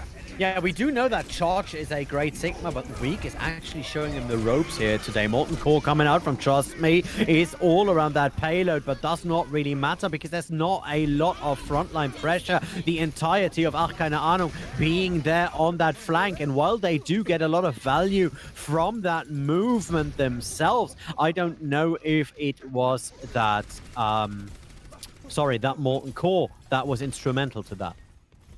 Yeah, that Molten Core, it's a tool that they've been able to use very usefully. Like, keine Ahnung is definitely a team that knows how to play around the Torbjorn. And now they're going to go aggressive once again with the Supercharger. Don't give them a chance to walk out these doors. Ooh, they absolutely don't. Exo, though, with a nice double. Edis fires the blade in, looking for a couple of targets. Can't really find it, but it is not needed, as the entirety of Morningstars are just being wiped away here on that choke. And this is a nice choke to hold. We've seen many a game end right here on that first bit of straight. Very aggressive positioning from Exo with that Supercharger, but indeed they could just hold them in that choke. Now you're going to see Morningstars try and rotate around that. We know that they do this. They try and find a different position to fight in. The turret will spot them out, not do much. But then still, you have to get to that objective somehow. That's what your game is about, Morningstars, and how will you approach this? Looks like they want to do a split high ground approach. They do, but now the amplification matrix is there, and that means that even though you want to maybe get close to that high ground when you are the Morningstar, it will be very hard to approach that position that keine Ahnung have built for themselves. Well, Kukabao tries it anyway, comes up there with Weak and Shikari, and they're cleaning house, the payload moving yet again, and no one there to make sure that that does not happen. I'm not even sure keine Ahnung can contest it before it reaches point 3. And they should be able to. With the biggest problem they had there is that keine Ahnung got out-rotated. They got put back into that choke that they used themselves in the fight before. And I don't know if they didn't realize that was happening or they thought they could hold it, but it didn't really work out for them. Kukabao with a nice little bit of dynamite onto Edis. Good ultimate by Weak here. And they are making sure that that has a lot of value. They just put the entirety keine Ahnung to think in the they put them in a corner and think about their life decisions right there. That was just great play, and that's one of those set piece battles that I mean. You just see the entirety of the enemy team, make sure that they're immobile and clean them up. And even making sure you get some extra damage from the Molten Core to then get Akaya more ult charge. It's all just very coordinated and very much realizing what's happening in the situation. Trust me on the Doomfist now. We've seen that value here. Well, yeah, we did see that work last time on defense on Route 66. So maybe a comfort pick on this part of the map, knowing that the Torbjorn will not work. Shikari has that blade ready, sees a lot of damage to employees right there, and is just able to give them a very close shave. That was beautifully played. 3 minutes on the clock, payload still moving, and it is the entirety of Morningstars that are still on their feet. Yeah, they're going to try and just push on through this one. They're already spawn camping the enemy team. keine Ahnung tries to go out here with a Halt that gets eaten. The Dynamite gets value. And now they're already taking damage before they even get close to a fight. Now Edis trying to go for it, but Weak is there and immediately stops that blade. Kukabao now able to do a lot more damage and a lot more tricks, with Edis no longer being every time up in there. And that just means that this round one is incredibly fast. 2 minutes 30 on the clock as the remainder, and we flip it over. Feels like a repeat of Hollywood in some ways, right? Where you just have that complete run through from Morningstars happen with narrowly a fight won from keine Ahnung. Now if you have to turn it around, Of course, it doesn't matter if you get an overtime on this particular map, that you just get the extra time regardless. But still, repeating Route 66 can be challenging in and of itself most of the time. And Morning Stars looking stronger and stronger as this series goes on. keine, ahnung has to come up with a solution here that they might just not have. So we will see Morning Stars coming out the defense on the exact same composition, and this could be the last map. Not the last map these teams play in this tournament. That's definitely not the case, but it could be a very decisive map that just says to keine, ahnung, you're not ready, and that gives Morning Stars the confidence boost to potentially say that they are ready for Contenders. Well, looking at the way the storyline that this has been unfolded, I would very much agree with that sentiment. Right now, keine, ahnung do look like they are a very strong OD team. But are they a trials team? Are they a contenders team? And what I've seen so far, they're an entertaining team, but they're not a contenders team yet. No, and Morning Stars is still in the running to potentially get a contender spot, you know, just by sheer mathematics. They're on the 3rd place right now, and it's keine, ahnung that really cannot even make it anymore. They've lost 3 games so far. This will be their 4th loss, and then you're basically relegated to open division, and that might not be the worst thing in the world. You know, it's going to be starting up very soon. Yeah, and also it gives you a chance to get a lot more experience, a lot more of these clutch games. But so does Trials. So I'm very much happy that they're here and that they're doing the good work right there. We do see Shikari already onto the Trust Me, and look at the DPS setup here for keine, ahnung. They are going for the Pharah and the Echo. So high ground. The ground doesn't even, you know, interest them in the slightest. Charge on the ball, trying to make sure that the petrol station is clear, has to pull back for a second and re-engages. Kukubao absolutely not phased and not really interested in what they have to say. Edis though, nice laser onto fake line. Payload still moving 2 minutes 50 on the clock, and now it could be keine, ahnung to push it further in. You do see Edis looking for Kukubao, is very low, has that Bob ready though, so pushing them away rather than full on killing them might actually be beneficial for them, at least for a second. Nah, the healer's there. Yeah, unfortunately that won't be helping them out. But this complete swap up in composition, thinking that with that double aerial attack and the wrecking ball you can just outflank Morning Stars. It's correct, but you get that sleep dart. Oh, that sleep was absolutely beautiful, and Edis just comes in and makes sure that they do not wake up yet again. Now Edis coming in with a copy, trying to do something there as well. Immediately gets out of that Genji copy on that side. The duplicate was a nice try, but maybe a bit too expected. Kukubao, nice double kill onto Trust Me and Kiem. Well, I can imagine especially a Pharah being easy money for Kukubao at this point. You had so much advantage, and how do you not able to close that one out? keine, ahnung. It's a great idea to try something completely different. The tried and true wasn't working, but you need to be able to finish that fight still. You need to be able to win a game here.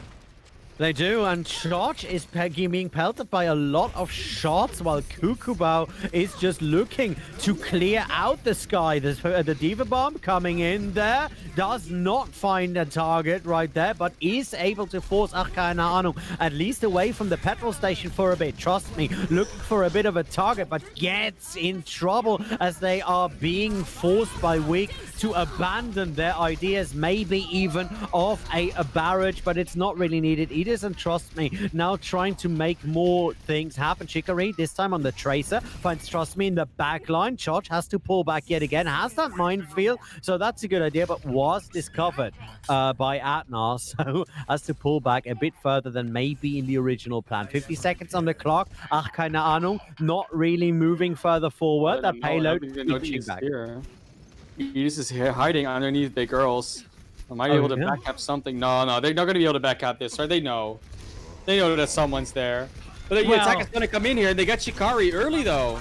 They do get Shikari, and that could be the opener. Weak on the other side, though, is able to get EXO out. There's the barrage. Barrage is being immediately stopped. Nice setup by Weak here, who's playing a fantastic diva. Charge fires up onto Atna. There's the minefield. Weak trying to once again make sure that there is something to be done. Diva Bomb, if only to clear those mines. That will work. Shikari already back, finds Charge on their sideline. There is Edis with a blade, goes onto Fake Line and onto that supercharger. They are clutching it out here. Just a couple of seconds left on that point, but it's now 2 minutes and 29. Trust me on that Doomfist, on to go and find Weak. And maybe this time the value will be apparent, at least until another swap comes through. It's all about being faster and more explosive. That's what they want to do on the side of keine, ahnung. That's been their playstyle. This comp definitely serves that purpose. Will be able to defend against EXO there with that immortality field, but that doesn't mean that they cannot still get a good pace going, because of course they did take point A, and they will be able to continue in this map a little bit further with 2 minutes on the clock, and they're swapping it out again. Now they're going to something that we've been seeing a lot in the Asian regions with the Winston and the Zarya. A lot of this is going to be about bubble play. So the Winston trying to separate the team, the Zarya helping out with the timing of the bubbles, and EXO just trying to do as much as they can to distract everybody while the rest of the damage gets to be put in. Yeah, you have to. You want to force that immortality field so that your actual dive can work. But at this point, with Weak just being, ready to take on not only that monkey, but those very fast flankers, I wonder how long it will work. Now, the Primal Rage being popped on the side of EXO. I don't think he has any backup on their side, so that may have been a little bit premature. Charge already going down to Weak yet again. EXO in the middle of 3 enemy players there. Immortality field still up, and you do see Fake Lion very low. Trust me, jumping in on that. Goes down at the end of the day. Has a double kill out there, though. But the Bob is there to hold that payload. 50 seconds on the clock, and it is not looking very good for keine, ahnung right now. And the Morning Stars absolutely solid in the defense. Yeah, they're really looking great on their defense so far, and it's hard for keine, ahnung because this composition that they try to play is just so reliant on tight team communication and teamwork. It's not that easy to run. You need to get the high charge Zarya out, and you need to be able to maintain that charge, and so far it's just not been working out. They just can't get the right timing. EXO just keeps getting pelted from all sides. We do see Edis with a try on the blade, but the healers in absolute control. Atna surviving for so incredibly long. The team kill is there, 8 seconds on the clock, and I would say that this is it. This is all she wrote, and the fat lady is singing. Yeah, this is going to be the victory for the Morning Stars. A well-deserved one, and too many a very well expected one. Of course, community did predict here, Trials community, of about a 60-30 split, and that came true. It was a 3-0. Was 4-map series, though. Then we saw a draw there coming out on Volskaya, but Morning Stars in the end is looking like the better unit. Not necessarily individually more skilled. I don't think that's something we can say. We saw a lot of DPS potential from Edis, especially, but you do see, especially when that Korean dive or the double bubble, what they sometimes call it, comes out, is that composition requires a lot of practice, timing, team communication, and that just isn't quite there yet for a team like keine, ahnung. If you've played so much double barrier, if you've played so much of that more meta style composition, the amount of increased communication that's required for that double bubble composition is just too much. That being said, though, they did have a good showing. They are down 0-4 right now in Trials, so the chances of them going to Open Division are all but secured. But Samsung tomorrow is going to have to be able to defeat Avoided to keep their hopes of going to Contenders alive. It is still in their hands, but their hands are getting sweatier by the minute. And talking about a couple of sweaty hands, we have someone here who is ready to cool their hands, coming in from the Samsung Morning Stars. Joining us right now for a little bit of banter after the game is Akaya. Hello, Akaya. Hello. Well, that was an interesting match, especially those first 2 maps. How did you feel when you look back on the Volskaya, and how did your team feel and thought, this might actually just be one of the longer series before you know, find your stride. How did that happen? Honestly, like, I thought that we were in control the entire time. Even though we drew on Volskaya, we knew that they were going to play like random comp, and we prepped for it. So we just came up with a game plan and play our game, and it worked. Well, it looked like it was. How do you prep for a random comp? I mean, it's pretty simple. Like, most people will say change the comp, but it's not really about the comp. It's more so about the playstyle that you have to adapt against certain team comp. Like, for example, here they were doing a lot of dumb flank with trust me, on the flank on top, for example. Yep. Once you see that coming, you can just focus on one lane and destroy the first lane, and it completely ignore and deny his value, for example. Yeah, so don't allow them to set up basically to get in that position to do anything. Yeah, and I see that as well. You know, they tried to come out with that double bubble comp on there on Route 66 in the end, and we talking about it requires a lot of communication, and it just seemed like you guys' communication was just so much more on point today. I mean, not gonna lie, like Route 66 felt like a deathmatch, to be honest. Like, it's just a contest of skill, and they went completely rogue, playing a weird ass comp again, and just adapted mid game and get the win. Well, if that is if that is the case, and if you thought, okay, we're just going to basically stomp these nukes. Well, I'm didn't sure prep you for them. But what happened in the first two games? Where did that? Well, it wasn't really a choke, but where did that hesitation come from on your end? Honestly, I think like we have a few people sick today. Not gonna lie. So it was not easy, but we managed to put it through. So I'm pretty happy of everyone on the team. I want to touch a little bit more about your point saying like, oh, you just play random comp, etc. Of course, you still have your match against the Void tomorrow, which will be streamed. I mean, they're not playing random comps, of course, but they will play something that's really not what you are sort of used to. Are you at all going to be worried, or is it the same thing? You're gonna adapt the play style rather than the composition? I mean, Avoided is a completely different beast. So yeah, of course we need to prep a lot more for them, and we've been doing that. And like I think we know how to play against them, but we will have to see tomorrow mid game. I think that's what everyone says, right? Yeah, you know how to play exactly. And then you meet them, it's much harder, but we will try. We'll try definitely. Right, one more question before we let you go. Can you give us a bit of a sneak peek for tomorrow's strategy? What are you planning in you know, versus them specifically? I mean, I cannot like leak the strat as much as I want, you know, because we gotta keep it secret, you know. You gotta let me try, man. You gotta let me try. But Yeah, now, you can try, sure. go get some rest. Tell your people to be in best of health and to get well soon. And we hope that you will have a good game against Avoided tomorrow. All right, thank you very much. Have a good night. Have a good one. Good night. Right, and while we have a lot of questions about that game for tomorrow, right now we have another game lined up for you in just a couple of minutes. So do yourself a favor, get yourself a drink, go to the bathroom, because when we return, we have Sheer Cold and VASTA esports. So that will be absolutely fantastic.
And we are back. I hope all of you had a moment to cool down because it is going to heat up in just a couple of seconds. We are here with the second matchup for day 4 of the European and Middle Eastern Contenders Trials, as Sheer Cold are going to take on VASTA Gaming. Yes, I took it. I took it upon myself to correct myself even after the break, ladies and gentlemen. I'm Olamansa. With me, of course, is the man of class, and I am very much looking forward to hear what you have to say about this game we're about to see, Classy.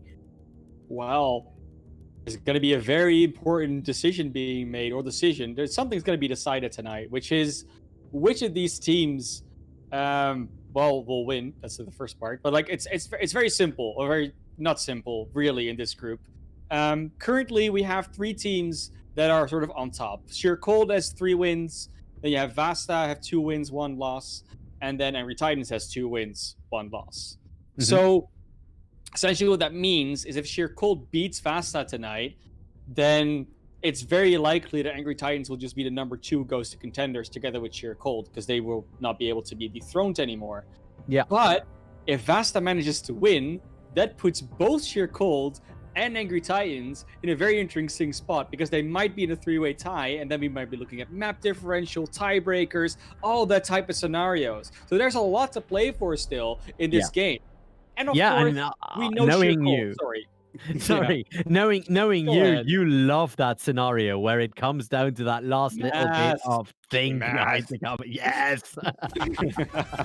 I was actually pretty terrible at math in high school, and I haven't really done math since. So you would think that I'd be not that happy about that. But you know what? It's simple math, because it's usually just a bit of 2 + 4 or 3 - 1, and I can do that math. You know, I have about 10 fingers, so as long as it doesn't go over that, I'll probably fine usually.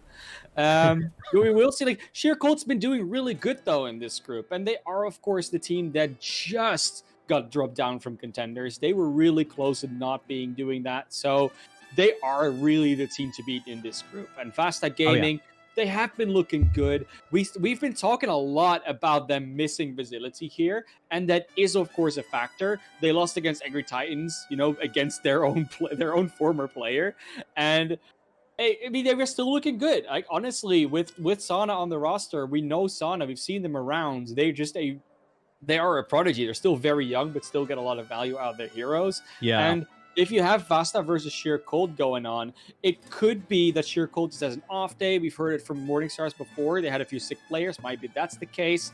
And you know, VASTA could be having the game of their lives and just pull out the series. Overall, the predictions, though, they're not really with VASTA at the moment. I think it's about a 90-something% vote that goes towards Sheer Cold. So I'm not saying I wouldn't expect VASTA to win, but they are the underdogs in this one. Well, I do love a good underdog. So VASTA Gaming, make me proud, boys. Sheer Cold, of course, the kind of team, like you said, coming out of Contenders, coming back into those trials. Whether or not it's deserved is a topic for a different day. But that being said, they have a lot of experience fighting these teams up there in the tendies. So may not be as faced with a play that VASTA can do as they would hope to be. I'm personally looking forward to how that is going to play out on Oasis, and I would love to hear from you what you think will be the key point here as we go into the control map. Well, it's a bit tricky, to be honest, because VASTA was playing a lot of dive in open division, and then they sort of stopped playing that and went more meta here in trials. And Sheer Cold, I mean, they've played Contenders, and Contenders, pretty much everyone aside from Avoided goes for that more meta style of play. So when you look at the difference between these teams right now, it's really going to come down to, is VASTA willing to experiment a bit more? If so, is it gonna work out? And is Sheer Cold prepared for that? Or are they just going to be able to play the tried and true, do what Morningstar says works, and just change your play style only? That is, I mean, there's so many factors that come into that matchup that it's not just a simple, oh, this team is better, or oh, these players are better, but it might just be a factor of who's better on the day. And that could very well be VASTA. We're expecting it to be Sheer Cold, but once again, it's not that simple. This Trials Week has been full of upsets, and Oh, we yeah. might actually be going to scenarios where certain teams don't or do go to Contenders or have to go back to Open Division that we just weren't expecting. Well, I'm not entirely sure that the standings, off the standings, actually, I'm not fully aware of those. If you want to keep up with all the stats, with all the rundowns of what we see on a day-by-day or a weekly basis, I can only tell you that our colleague, Big Hungry Phil, is doing a lot of great articles on Medium, so check them out. They should be in a lot of Twitters around the Tier 2 and Tier 3 space. So that is something that I only have to shout out from that side here, and we are basically just waiting for these teams to get ready. The only thing I would love to do, just for a second, of course, is highlight the support lineup, and especially the one for Sheer Cold.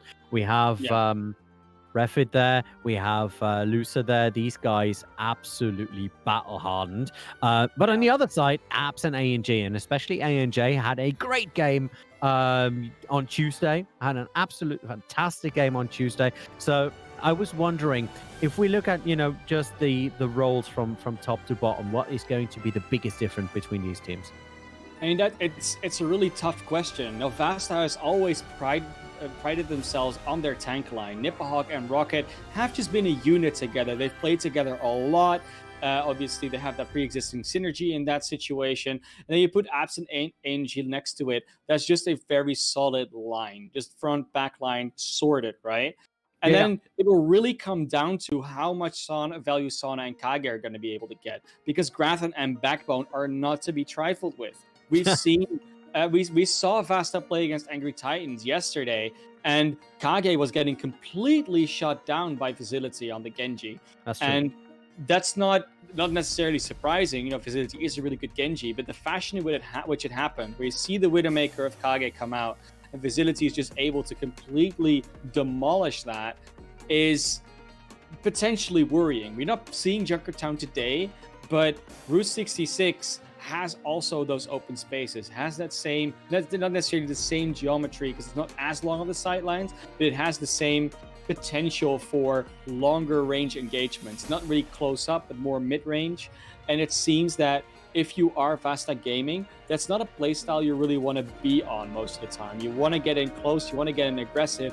And that seems to be more of the way they want to just do it. That used to be the way in Dive, and still the case when they play this double barrier, if they're going to do that. No, that's right. On the other side, Kage, like you said, on Route 66, but also to a certain degree on Hollywood, has a lot of open space to work with, has a lot of sight lines to work with. And for someone who is that good of a Widowmaker, even when you have a Genji on the field, now I know Facility, the absolute exception to that, but a good Widowmaker can still be terrifying, even for a team like Sheer Cold, I would say. So we know heavily favored Sheer Cold right now, Vasta absolute underdog, but do not write them off. I'm looking very much forward to see what these teams will do when we are ready to strike. These teams are just getting ready for another moment. So while we wait for that, let's throw it through a little bit of a break. Don't go anywhere. It should only take a moment or two before we get to cracking.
Ooh, it's time! The teams are finally starting. We hit a long lead in time, then a bit of a break, but it's time to start this match of VASTA Gaming versus Sheer Cold on Oasis City Centers. The cars are buzzing, and so far, of course, we haven't seen any gameplay, but it's been heating up in here, not because of the temperature, but because of the anticipation, Ollie.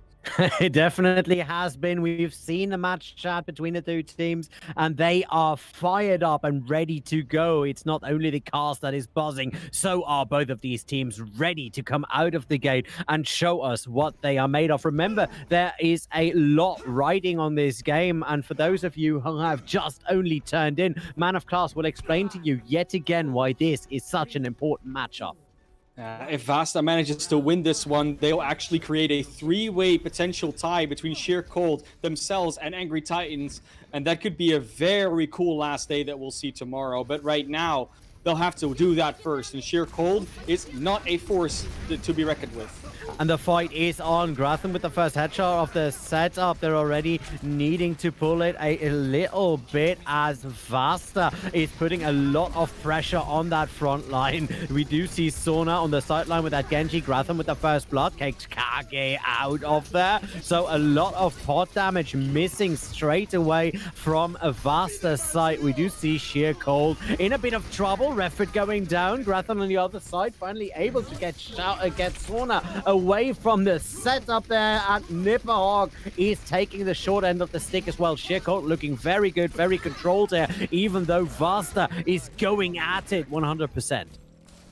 VASTA really trying there, but Sheer Cold just able to consistently be together. They only lost Refit, but they managed to get Kage and Sauna really early on. Will now be the aggressive posture from Sheer Cold. They're actually trying to catch out these side rotations from VASTA Gaming.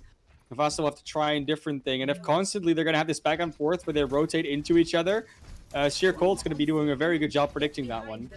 And it will go a long way of holding that point for a long time there. Gravitic Flux coming in, doesn't find a lot of value there. Maybe just a little bit undershot. A&J finds Refits on the sideline, but it is Alex who is firing onto Nipperhawk. That was a great accretion there through that amplification matrix. Sona going down on the sideline again, and Sheer Cold in absolute control of this. Still 45% on the clock, and it is counting up quickly.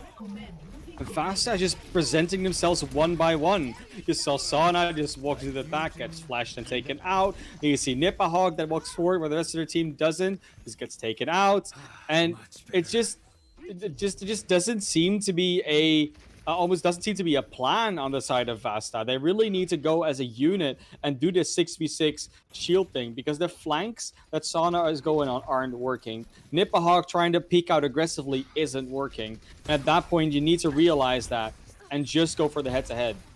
Well, we just see the first part of the first map, so a lot of things can still be changed by VASTA. Now, it is a nice little slice and dice by Backbone. He finds two before Nipperhawk finally shuts him down. Shade on the other side is able to stop the Bob. That was beautiful. 91% and counting, and it does not look as if VASTA have a lot of time to get onto that point. Sona peeks around the corner and immediately gets a couple of shots from Alex in the sideline, but he does have that blade, and now would be a good moment to actually go in. And there it is, going into the backline, trying to make something happen. Fighting versus Refit goes very low though. It goes into Gratham, but is unable to close the deal on the sideline. Overtime Wick is already running 1 versus 2 right now. Rocket onto Shade, finds that, and Sona is finally getting some value as they take down Lusa, but it is Rocket with a triple kill, with a quadra kill that is clearing it out 99%, and there's the flip. Yeah, there's the flip, but you have to use almost all your ultimates. You have an amplification matrix, but of course, Sheer Cold in a super comfortable position will have 3 online and can just get the full bank before they even want to make a move. I don't think they're going to be able to doing that though. Sheer Cold looks confident, and they don't want to wait. They want to win. All the time in the world, and we once again see 2 different flanks by 2 different DPSs from 2 different entrances. On the side of VASTA, it give them a lot of ult charge over there, but that still does not mean that it's an effective strategy when Sheer Cold is just moving in as an absolute unit. You do see Grathan once again in a fight versus Sauna, has to pull back because he knows once that deflect is over, he is super vulnerable against a McCree as good as Grathan. And we see Lucer trying to make some damage here. Is half HP over the fact of a bit of a setup. There it is, Gravitic Flux coming out on the side. Doesn't really do a lot of damage here, but Alex needed to try it. Kage, nice one, gets Grathan away, gets the Immortality Field, and ANJ immediately capitalizes on that to take Alex down. 99 versus 61, and now it is VASTA in the lead, or at least in control of this engagement for now. Backbone, though, has that blade. What a beautiful control here for the side of VASTA of their resources. They're not overusing. They know Shirkul doesn't have a lot, so they can win a fight vanilla. And they did it. They used only that bomb, and it was a beautiful ultimate. Getting these spawn camps. Oh. Did you see that? Backbone was just basically hugging that pillar in near the spawn for Sheer Cold, and at some point he just decides to let go and falls to his death, basically staggering themselves out. Kage onto Alex. That was beautifully played, and now it's 99 to 97. Sauna pulls that blade out and gets Backbone before they can even get their own blade. The stun is there, and VASTA take the first part of that map. That was an interesting turn of events right there. Bit of overconfidence for Sheer Cold there, I must say. You know, you have full control. You have 99% on the clock, and all you need to do is win one fight. And they didn't play for winning one fight. They played for winning a fight as soon as possible. And that can sometimes be the correct call if you're in that position of control, but they weren't. It was VASTA that was holding A, control of the point, B, control of the ult economy for most of that, and C, just controlling the pace as well. They were able to kite much more than they were before, and then capitalize on Sheer Cold just overextending. I mean, the craziest thing to me, right? Backbone had that blade for so long, jumps down, gets back to the team, basically causing them to lose another, let's say, 6 to 7% on that clock. And then the moment Sauna jumps in, just gets the drop on there, and it is Sauna who comes out on top of that and just has a free reign to slice up half of the team on the side of Sheer Cold. And VASTA was just able to capitalize on that and close the button there. Grathan finally back on the Ashe in this one. Haven't seen him on the McCree, but it's going to be Rocket falling first. Not a good start for VASTA Gaming, and they will probably be cleaned up as a result of that one. That's right, and it is Alex doing a lot of the cleanup on the on the side of a Sheer Cold. I'm really loving the way that he plays that Sigma. Yeah, so far, the tank duo, you know, we've been saying it before, they are the ones to look out for in this situation. But Shade and Alex are no slouches either. You know, Rocket and Nipahog, who want to be able to get those halt combos out, but they're just being defended for so well. Nice accretion there by Nipahog, making sure that at least a little bit of fear is in Alex. But Alex has that ultimate, has that flux, and should be in a situation once there's enough people showing themselves to pull that actually in there for a little bit of a sky dance. We'll see whether or not they are going to do that or wait until the high ground is fully populated. The hold onto Sauna. Sauna actually dashes straight afterwards, is able to save themselves and make sure that there is a fighting chance for those supports who were railed by Backbone and Grathan for a little bit there.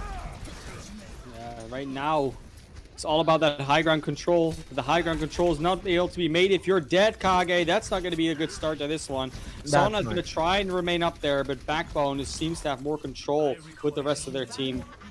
Yeah, we do see Sauna pulling back. 64% on the clock here for Sheer Cold side, and VASTA unable to actually get a foot up there. Now though, Graphitic Flux, they're pulling it in. Shade very low for a second. Sauna jumping in there with that blade, takes Grathan, takes Luther, goes for a third, gets stunned out, but is still able to take Refit, and this opens it up. Kage on the side onto Shade. Alex, the only one still alive, and this could be once again another one of those last second flips. Nipahawk is closing it down, puts the lid on it. 88%, there's the flip, and this is looking a bit like a repeat for now. And what's Sheer Cold going to do this time around? Are they going to try and go for this, we're going to win this next fight? Or do they know do they have got their information together, and do they know that they can just go for that one push, right? If they can go for that one push, drag out 1 or 2 more ultimates, use none of your own, build out that percentage, and just walk in and win. They've got 4 in the bank. They could go. Like, it's better than last time, but still, you know, do you want to take that risk? The ultimate bank is looking very good for Sheer-Cold, but if you have been tracking your ults properly, you know that exactly this is still there. Rocket with that supercharger is there to do a lot of potential damage, but the Bob is already down. Grathan was able to make short work of that. In the high ground, we see Sona fighting Backbone to no real avail. 95% of flip has already happened, and that means that Sheer-Cold is no longer the one who needs to be in the driving seat. Now, Backbone firing in that blade, tries to go for something. Grathan and Lusa actually closing the deal on every slash that is being made. Grathan with a nice double kill. Sona at the end of the day going down. Overtime, we're going down as well, and we go for the 1-1. The control not over yet. It definitely isn't, and this time around their decision works out, right? They were on a 4-2 ultimate advantage. Immediately those ultimates come out as well from VASTA. No real patience. They just pulled the trigger straight away. And it's just, you know, right now VASTA is showing a challenge. They are not bowing down to Sheer-Cold, and Sheer-Cold needs to show respect, and that's exactly what they started doing in that map. No, that's right. There should be a bit of a discrepancy in fear right there. But VASTA Gaming going in absolutely fearless, and I think it's time for Sheer-Cold to accept that as a fact of life and to push back hard enough to show them why they are as good as they are, why they have been in Contenders, and why they should be there again, at least if you believe the Sheer-Cold fan base. Now going in, control point should be unlocking very soon. We do see VASTA already very far forward. Rocket this time on the Reinhardt. I like that. Good fire strike. And we do see a lot of forward movement on the side of VASTA. Sheer-Cold holding back just a tiny bit as the shield for Rocket goes down. So now VASTA needs to be in the driver's seat, needs to make a move. Rocket is very low, is unable to be helped there. Kage going down as well. So is Sona, and it looks as if Sheer-Cold with that, you know, very determined but slow approach are able to now take the cap in, and once again are on the defensive side for possibly the first 90 seconds of this match. And as soon as they see that Reinhardt, all Sheer-Cold needs to do is not play fast. Because that's what that Reinhardt composition wants to do. They want to rush you, and they never got that opportunity. They were just waiting for the shield to break and demolish Rocket. It's exactly what happened there. I mean, we did see ANJ and Rocket try the exact same time. The entirety of VASTA do the exact same thing when they were fighting 01 esports, and that didn't work out for them. Sorry, not 01, but Stop Toxicity, and that didn't work out for them very well. I remember them being a bit overwhelmed in the control round, and that is something that has a high risk of happening there as well. ANJ this time though onto Alex, 40% on the clock. Sona needs to stay away from that Bob, but is looking for an approach into Grathan and to make sure that that Ashe is no longer an issue. Refit turns around, makes sure that there is no more annoying Tracer. Oh, actually a little bit of a miscommunication. Great shatter, but while the fire strike is not coming out yet, we already see that the next ultimate from Nipperhog is coming in there, completely taking the damage from that fire strike away. At the end of the day, Sheer-Cold is on the floor and dead, but that could have been a bit better communicated. Maybe even a waste of that. What do you think? I mean, Grathan goes over to the Echo now, which means that there's some ultimate reset going on, where there's so much ready for Sheer-Cold and so much not ready for the side of VASTA. They really need to rely on these support ultimates. If these Sound Barrier and Coalescence get their value, and the Pulse Bomb maybe? Oh, no, that doesn't. No, the Pulse Bomb doesn't really work out. There it is, Gravitic Flux going up and into a Blizzard straight away. The only one actually being called out, though, is Rocket. Nipperhog is being walled off, has an issue because he's fighting Backbone. Their apps unable to get close there to help out. Kage going down on the sidelines. 53 versus 48. This is closer than it should be. But Lusa makes a double kill. Alex follows it up. And once again, Sheer-Cold in control. Sheer control. I love that. And the only reason why that fight even goes almost close is because Abs and Anj just storing their support ultimates. They're gone now. There's nothing in that bank for VASTA. They even swapped Sauna back over to the Ashe, and now you'll have Grathen in the air with almost a duplicate. Lucer and Shade have their ultimates ready, which is a lot of extra damage, and you're in last fight territory. It's all looking good for Sheer Cold here. Yeah, but VASTA just need a little bit more energy. I believe that they can actually pull this off if they are able to take someone at least somewhat unaware, like Lucer going down Rocket, immediately following it up with a nice fire strike. Nipperhawk find their target, Kage with a double kill, and this could flip it over again. I mean, it's 99%, and they still have another 50% to go on the side of VASTA, but this is not over yet, and I think that Sheer Cold know that now. VASTA Gaming, they're just the team that wins fights they're not supposed to win somehow. They just don't even need ultimates sometimes, especially when you play around that Tracer from Kage or Sauna before. Now we'll see they have the Mei to even slow them down more, and they're still running this Reinhardt Sigma, which can just do a lot of damage at close range. And Shade is walled off, but there's no one to follow up. That's right, and Grathen on the other side has that duplicate, so that is very dangerous. If they are able to copy, for instance, the Reinhardt or that Sigma, we've seen a copied Sigma doing a lot of damage, so that could be hard. Sauna and Rocket find their targets. Backbone unable to capitalize on that Blizzard, actually losing that while dying out there. Grathen finds Kage on the backside. There is the gravitic flux coming out of Alex, but right now the contest is still the most important thing. A&J on to Alex. That's a good position to be in for VASTA right there, with that off tank not being 100% there. Rocket needs to get healed up, but is ready with that shatter. Should be able to capitalize on that as Abs coalesces into both the enemy and the friendly team. There's the shatter coming in. Sauna and Rocket find their targets. That's two of them. And now Sheer Cold actually in trouble here as Grathen goes down. Overtime Wick is running very, very low. Alex trying to stall it out with the Mini Diva. And that's it. First map going over to VASTA Gaming in a spectacular fashion. And if this is the start, my energy level is going all the way up. Oh, this is going to be a great series as this continues, and it's all off the back of Refit and Lucer dying early.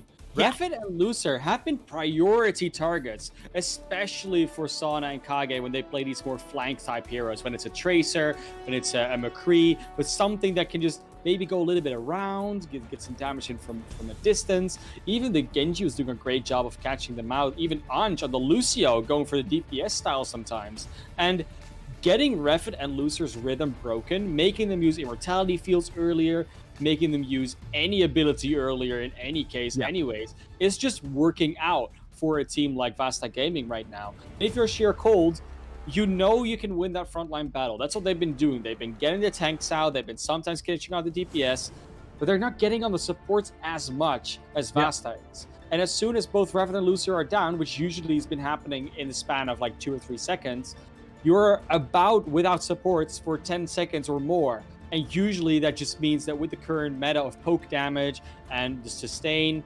you need those supports. You're going to lose if you don't have them. And that's what Sheer Cold's been experiencing. That's right, and they have been experiencing that mostly on the hand of Sauna. Sauna absolutely instrumental in going for that backline basically by themselves. They take a lot of risk, but when it works, it is absolutely key to what we've seen so far. So we are moving straight up into the second map here. That should be a Volskaya Industries. Now, I know I have asked you a couple of times what to expect from either of these of these teams. So before we jump into the map, what do you think we are going to see here? I think we're going to just see meta versus meta, honestly. I don't think either team is going to experiment too much. We might see some more Tracer come out. It was working pretty well. The one thing I hope that neither team does, and I've said it before, is play Widowmaker on attack. On defense, I fully accept that it can work, and it's definitely something that has been working for teams. We saw Default do it in North America before, for instance. Yeah. But generally speaking, if you play that Widowmaker on the attack, the defending Genji, which is, let's be real, just always going to be there, will just be able to catch out that Widowmaker on her own. Her value will be completely useless, and then you're in a advantageous position. Not to mention that Ashe can usually get way more damage out and way more value than a Widowmaker unless you can get that headshot in. And with a double barrier, that's just a very hard task to do. No, that's right. Firing through a double barrier is hard, and finding a high ground or an off angle that is not immediately contested by Backbone on that Genji is even harder, I think. So playing a Widowmaker might not be the best idea, but Kage on that Ashe, very, very capable. Yeah, 100%. And we're looking at the defense here coming out for Sheer Cold.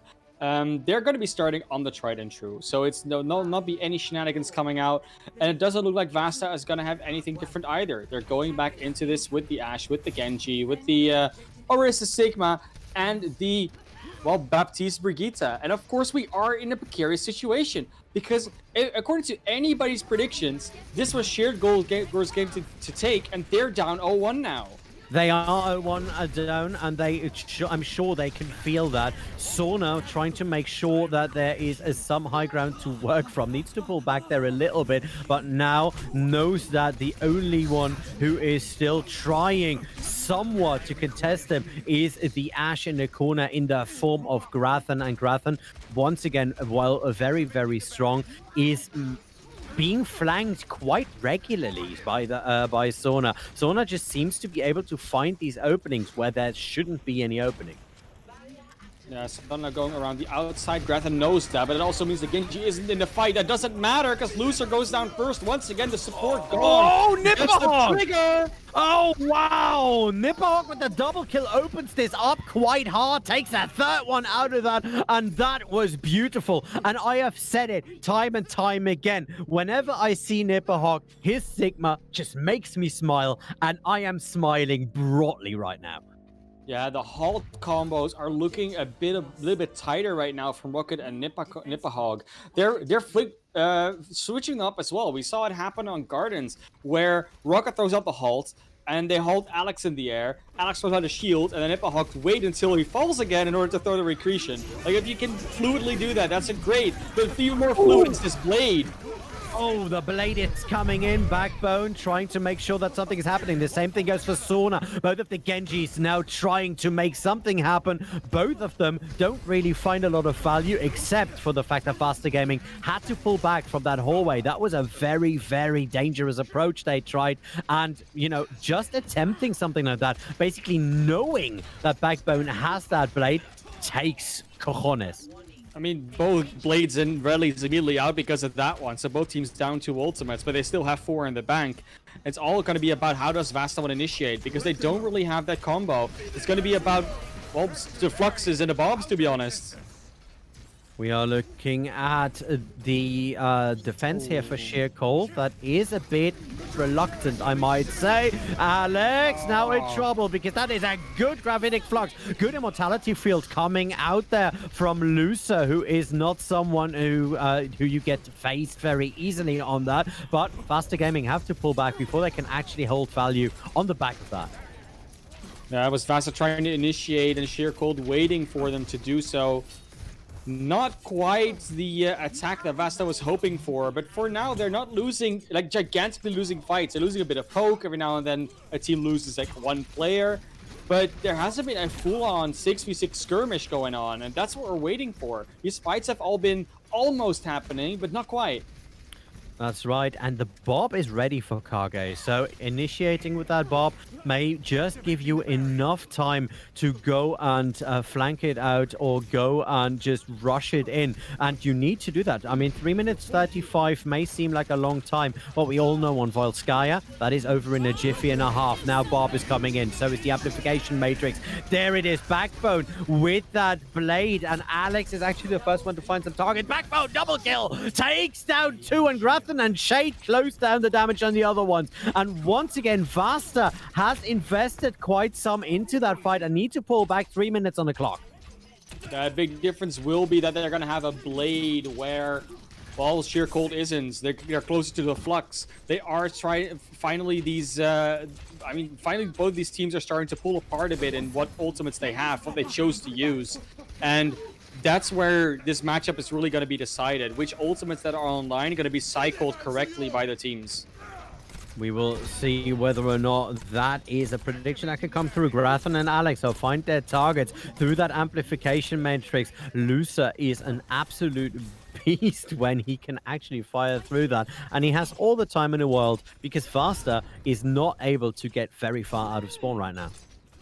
Oh, VASTA definitely trying, of course, to get out of spawn. It would be silly if they sit around there for another 2 minutes, but they finally got it, and Sauna's ready with the blade. If they can put a super blade out there and force the immortality field, there would be a great opportunity for them to get this B point, but at least they might be able to catch someone on a flank. Well, they do know. You do see Sheer Cold immediately not only pulling back, but making sure that the flank is covered. You do see Alex and Backbone protecting that sideline 1-1, and Backbone is trying to actually go all the way around and do a sauna at this point. Sauna being very low right now. There it is, the ultimate coming in the rally from Ange, and Backbone needs to pull back, but still no blade. The blade now coming out, and this could be an opener that VASTA needs. Sauna finds Lusa, goes into Grathan as well. The double kill is right there. No more supercharger as well as it was being fired out. Sauna, just for good measure, goes on to Shade, and that is that. Round one complete on the back of that Graphitic Flux. Nipperhog just lifting the team up. Round one complete. The timer is not even looking that bad. 1 minute 23. But that was the play from Sheer Cold. They tried to throw them in the air and have have Backbone go through with the Genji blade. But there was no one else touching the point, so Sigma flies up. I thought that was Nipperhog pulling them up there. Ooh, I don't think so. Okay, well, I mean, they got off the point because of it, so that's all that was really needed. But yeah, honestly, they just, VASTA finally pulls out the combo. It took them like 5 minutes to finally get it going, but they did in the end.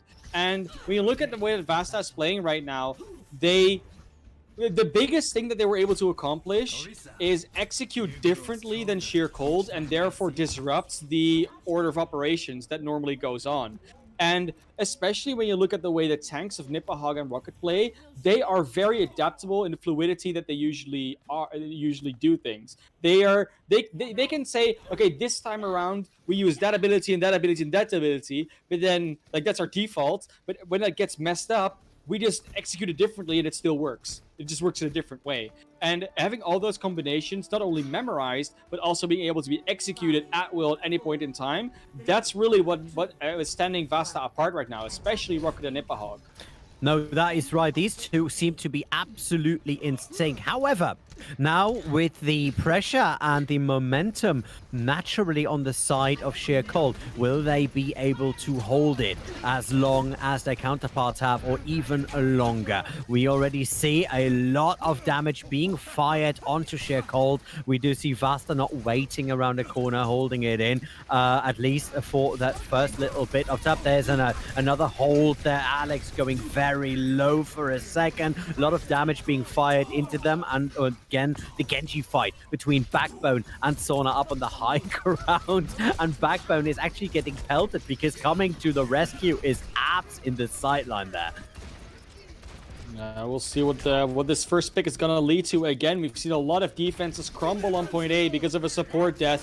Will it happen again? Apps going a bit low, but the immortality field is out. Rocket falls first, and that's the opening Shirko was waiting for. That's right. On the back of that amplification matrix, you don't know how much damage that will do. When everyone will fire through there, that barrier will not help you out a lot of time. However, looking at VASTA, they are still around, and they are not giving this up. Sauna in the face of Shade right there, pushing them into the bunker. Sauna now has that blade ready, but is unable to fire it in. Grafton with the double kill. Backbone and Refit fire it in, and that was a good Graphitic Flux from Alex to open that up and to make sure that at least Sauna couldn't do the damage that he was preparing to do right there.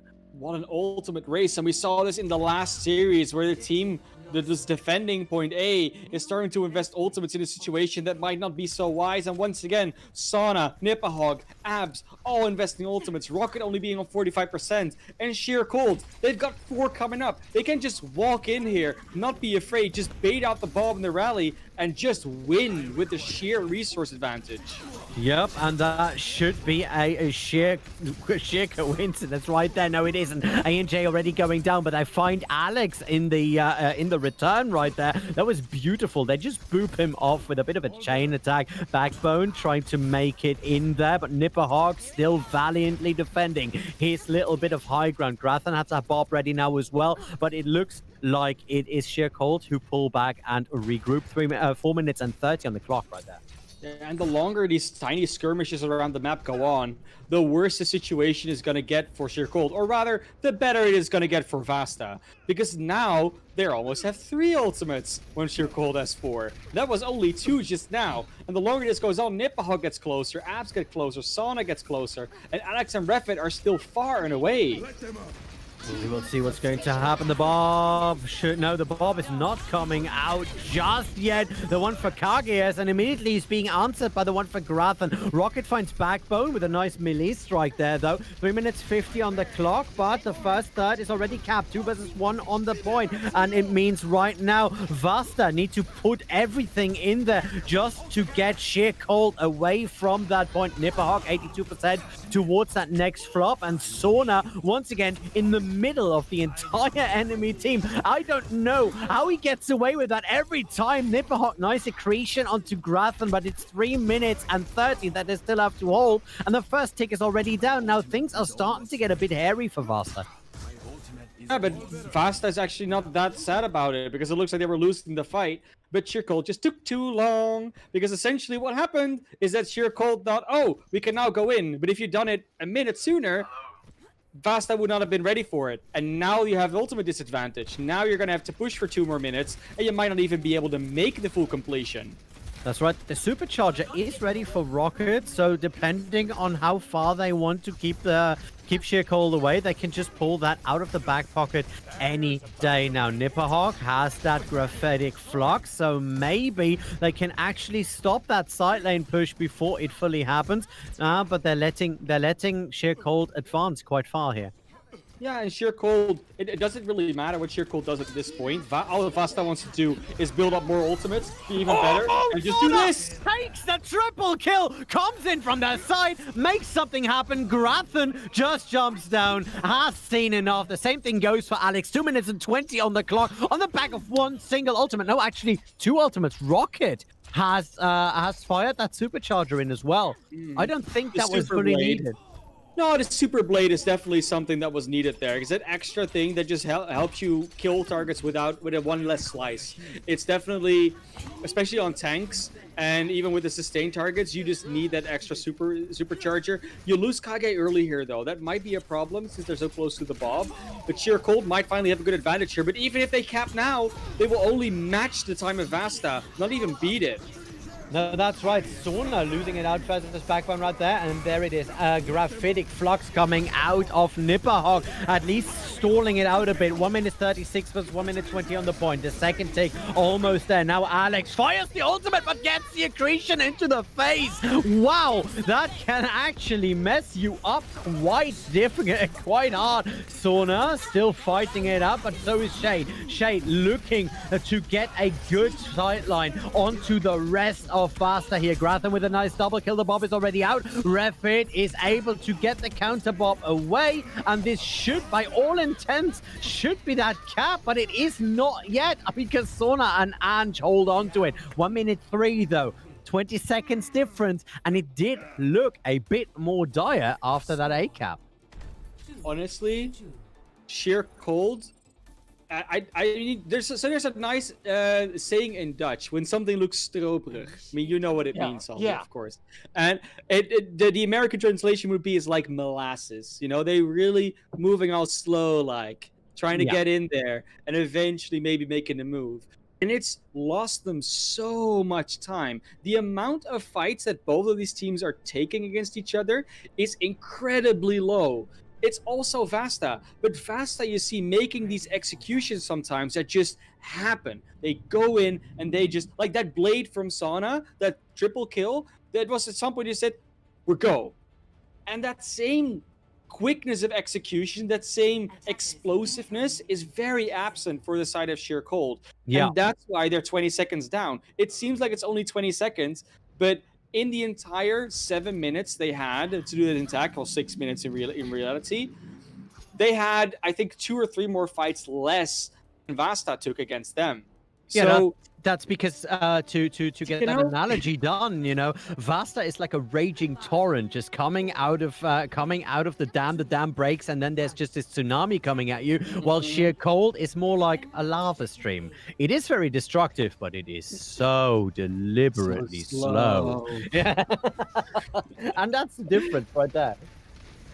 Yeah, we will see, of course, second innings happening here. Both teams, not a whole lot of time to work with. Any progress will be welcome for either of these teams. Sheer Cold on the attack first, going for the tried and true same thing, going around the side with Sauna and Backbone on the top of the bunker, fighting it out, but Sauna goes too deep, taken out by the dynamite combo. Exactly. You can't have that luck last forever at this point, and Grathen will punish you for that. Alex and Shade doing a very nice shield dance with the two of them, but Rocket and Nipperhawk still up there. They're still pushing back. Good hold on that sideline. Backbone, though, half HP, but has the opportunity to go very deep with those shurikens and those dashes, and it looks as if the backline of VASTA actually know that, and that means the front line are going down. Rocket and Nipperhawk on the floor, and now it's cleanup duty. The overtime is running.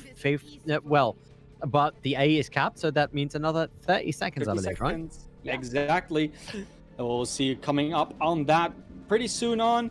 Abs jumps off the map in order to get that respawn. Will only be 2 seconds at best, I think. This is basically instantly spawn. Sauna back over to the Genji. It did lose a lot of ult charge there, so that will be the big advantage here coming in for Sheer Cold, along with some other higher ult charges. But it's going to be the application matrix of apps that will have to do a lot of work in order to stop that. That's right, and the Matrix is already out. Still holding up the barb here is Kage. Nice little bit of dynamite, though. That's a lot of burn damage that will detain Sheer Cold from immediately rushing in there, but it's Kage! Goes down. Now Backbone had to slash in before actually launching that ultimate, and that means 2 kills for them. Luther on the other side is able to take that Bob House. Backbone with a 4 kill right there. Takes number 5 into Sauna, who just respawned, and that was that. They should be able to go all the way with that, because Kage comes in with that fist, but is unable to extend that overtime setup. There is just Alex, this time taking the right moment to get that flux going, and that is a complete on the side of Sheer Cold. That looked a lot faster, that looked a lot more explosive, and that looked like something that I want to see more of. That was decisive. Honestly, great to see that Sheer Cold can also do that. Great to see that they're just able to pull that out. And now we're looking at 2 points captured with 1 minute on the clock. 1:23 for VASTA to do the same. It's a monumental task. Like, it's still Sheer Cold. You know, we've been trying to downplay the fact that they're Sheer Cold, but we shouldn't, because they're Sheer Cold. You know, they're the team to beat. And right now, they are. you won 1 map. But that doesn't mean you're going to win the series faster. You're going to have to pull this one through. Send it into 3rd innings. We saw it earlier before. I'm happy to see it again.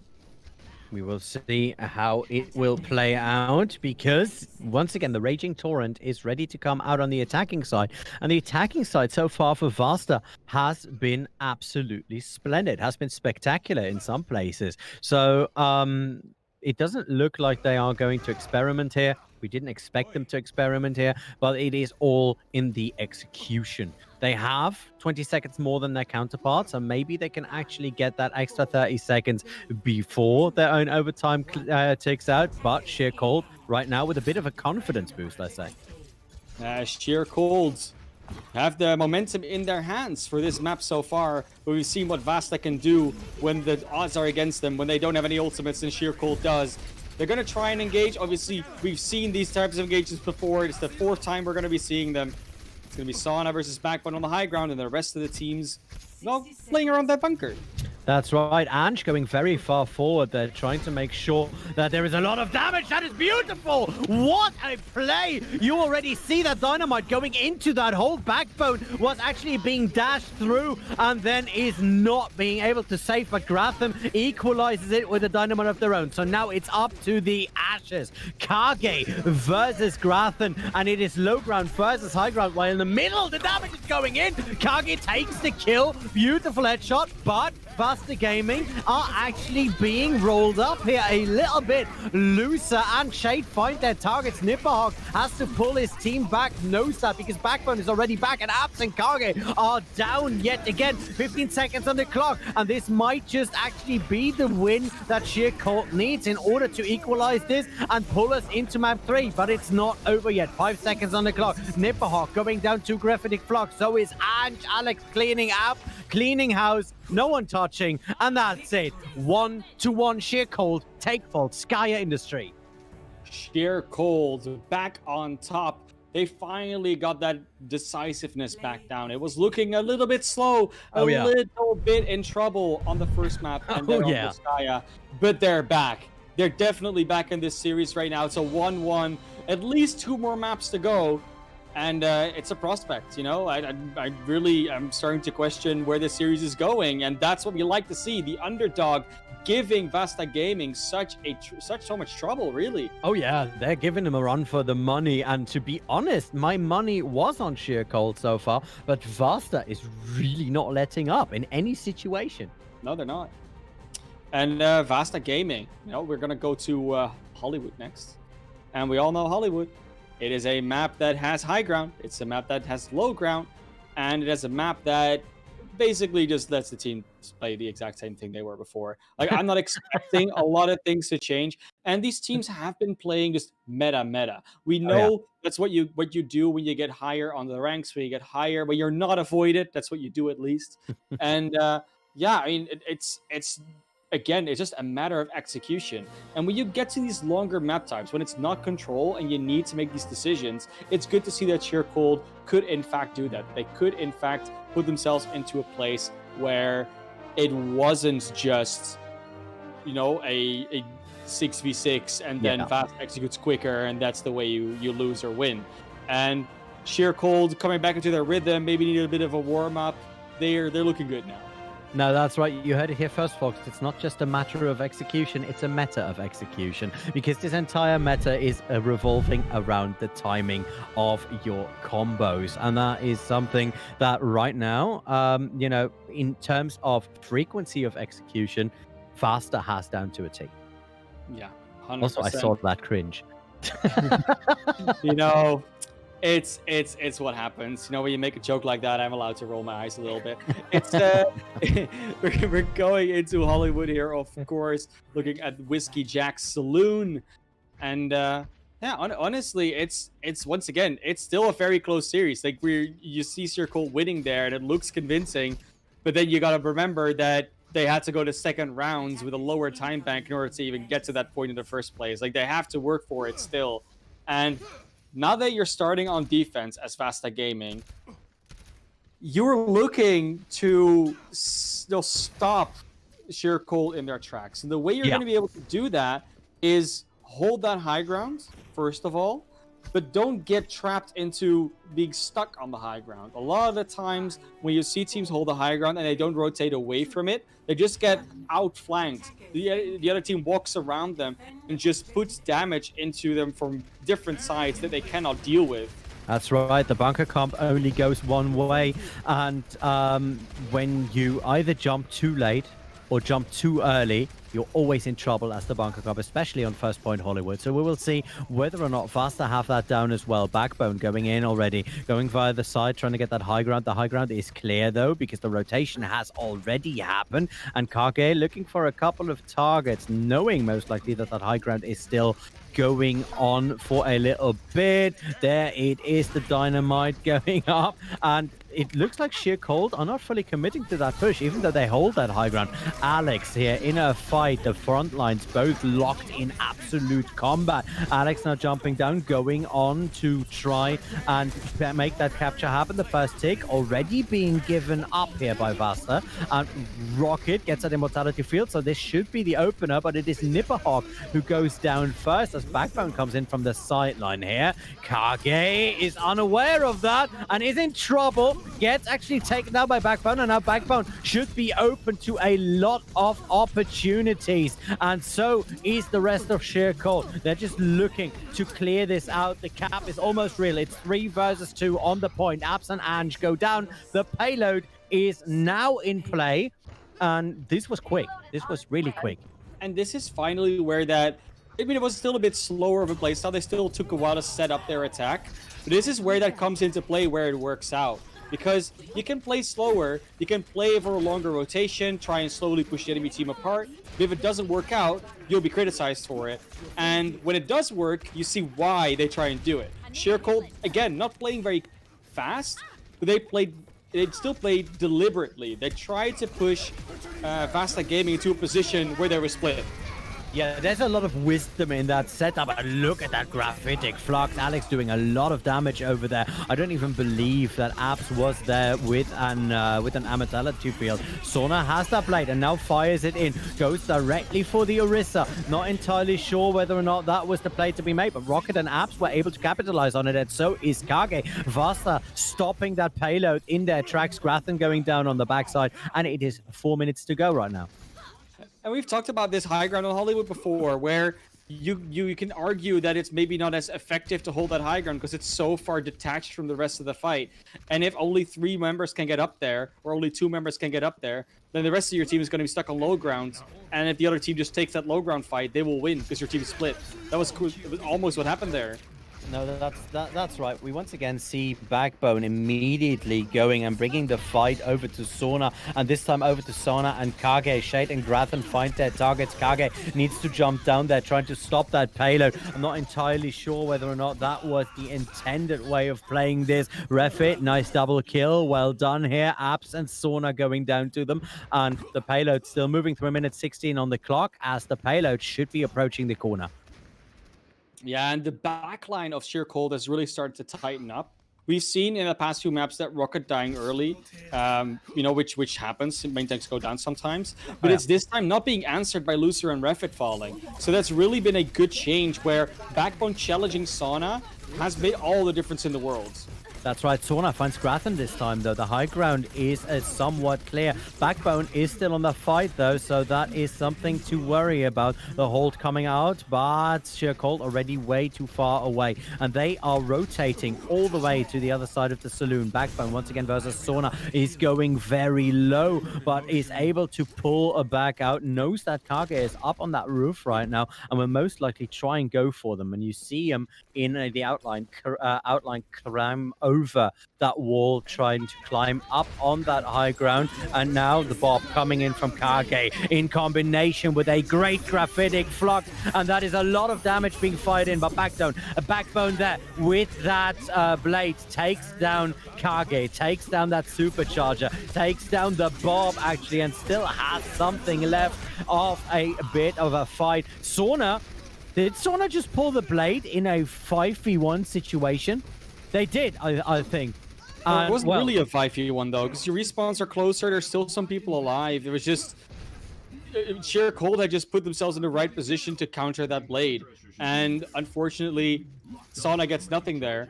But we've seen it before. Sona likes to just pull out the blade and get the value, where Backbone holds on to it a bit more, and that's fine. You know, you don't have to always be that value Genji. You can also just be the I'm just gonna pull it out whenever I have it Genji, and that can have a lot of value too.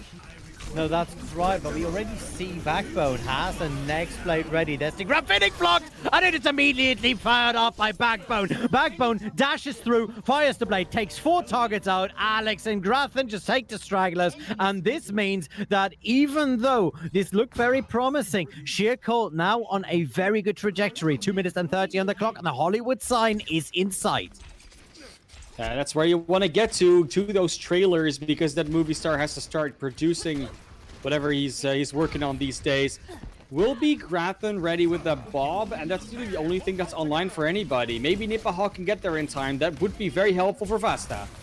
We will see what's going to happen. Nipahawk here with the off angle, trying to make something happen, trying to get something done, and needs to pull back a little bit, tries to get a little bit of overshield just to make sure that they can actually take the brawls, but it was to no avail because Alex comes in with the double kill. Backbone once again on the sideline via that payload, and it is 1 minute 48 on the clock as the payload gets arced. Yeah, will be a decent completion from Sheer Cold there. Once again, the time bank isn't huge, but that's what we've come to expect from them. They make slower but more deliberate fights, whereas VASTA tries to sometimes just throw some dynamite and see what sticks. You know, they're a bit more of that ragtag, a chaotic. We go in and we see what sticks. You know, type of team. That's right. And that's fine. You know, if that works out, if your aggression pays off, you get a faster time, you get a faster respawns, you get faster ultimates. Like everything about that is just a higher pace of a game, and you can like that. You know, you can like that as a team. That can be your play style. You can end up with way higher time banks, but it's also riskier. And Sheer Cold is just the team that doesn't take risks, and that's. I mean, you could say that's very intelligent. That's very smart. But at some point, if there's a team like VASTA, but maybe, you know, even a bit better, that's when you get just outvalued in the end. You will not be able to play as slow and still win, because Overwatch is about the objectives, about the time banks. It's not how many fights you win. It's about how fast you can win those fights. And that's something that Sheer Cold could still work on. But right now, they are looking more in control. They're 1-1 in the series. The first map was a bit of a warm-up and may have just been going to their way in a slight bit of VASTA. But after that, Sheer Cold has started to look more and more confident. No, that's right. Sheer Cold looking very good in that deliberate playstyle. However, VASTA this time on the attack, and we cannot overvalue how much that means for a team that is as torrential as VASTA has been, you know, showing us so far. Right now, VASTA already making their moves. We do see Sheer Cold electing not to take that high ground approach there, just instead pelting that big well, choke point, if you still will, or both of the choke points with as many shots as they can muster before VASTA can actually get something in there. Nipahawk, nice accretion, Backbone going down on the back of that. That was a great play right there with that Genji out of the way. You as VASTA have all the room in the world to move, and Grathan is now in trouble because they are absolutely just getting zoned out. VASTA is already stacking it up. Kage and Sona find their targets, and this should mean in all, well, if I were a bookie, I would say this is a cap that they cannot return. Yeah, this is truly a cap for VASTA, and they do it in a fairly quick time as well. You know, about minute 10 to get that first point, and they got 5 minutes 20 to move into streets.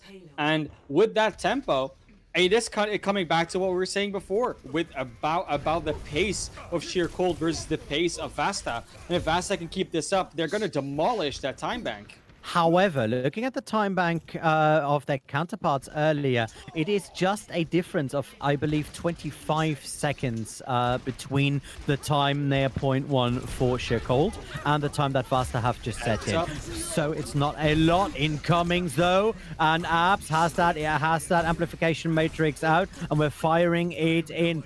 Sheer Cold have pulled back, are trying to most likely go for a little bit of a flank or a supplies attack. Grathan and Lucer take the first targets down there, and now VASTA are just being demolished and taken apart. And there you see the opposite, the polar opposite of what happened in the first point. Sheer Cold is able to intelligently back away when the amplification matrix of apps comes out, and then they time it exactly right where there's too many members of VASTA around the corner, and they get just exploded by the value of the amplification matrix. There were some late kills though, Ollie, so this pace that VASTA wants to set is going to be re-engaging very quickly. No slow fights here. No slow fights at all. Sona has that blade. Sona is looking for a way to actually utilize that. Nipperhawk may just have given him that because that was the immortality field that is coming out. That is going down right now. And Sona now firing in that blade is trying to make sure that at least Grathen goes down, but they cannot find enough value. Rocket was able to take Backbone, but Grathen goes back into the inside log and fires it in. Beautifully played. Kage on the side line now in trouble, doesn't have any backup on that side, and will most likely be going down to the sheer pressure here. Yeah, and that right there is why Ashe is preferred over McCree, is preferred over any other DPS against that Genji a lot of the time. It's that coach gun. It provides you mobility. As soon as that Genji comes in, if you time it correctly, he might get one slash in on you. As soon as you use that coach gun, he can't dash anymore. So Genji is just standing there with his noodle. And he's like, you know, I wanna whip this at you. And Ashe just says, no, I want to be over here. You over there, me over here. Social distancing. That's right, and the pool noodle of death is something that is just not to be underestimated when you can stop it. Speaking of which, Backbone is just going in there, doing a lot of damage, and while he does not do the execution himself, it is sheer cold coming out on top of this fight. The hold is great, and so is that dash. Backbone finding actually Abs there all alone, and Abs has nowhere to go as Refit comes in from behind and makes the kill. 2 minutes 23 on the clock, and right now that payload is not looking like it is very mobile. And that's a moment where Sheer Cold doesn't take the slow fight, where they don't go on the reactive, where they don't do ebb and flow. That's where they just say, we're going to go in early, and VASTA completely caused off Dark Guard by that.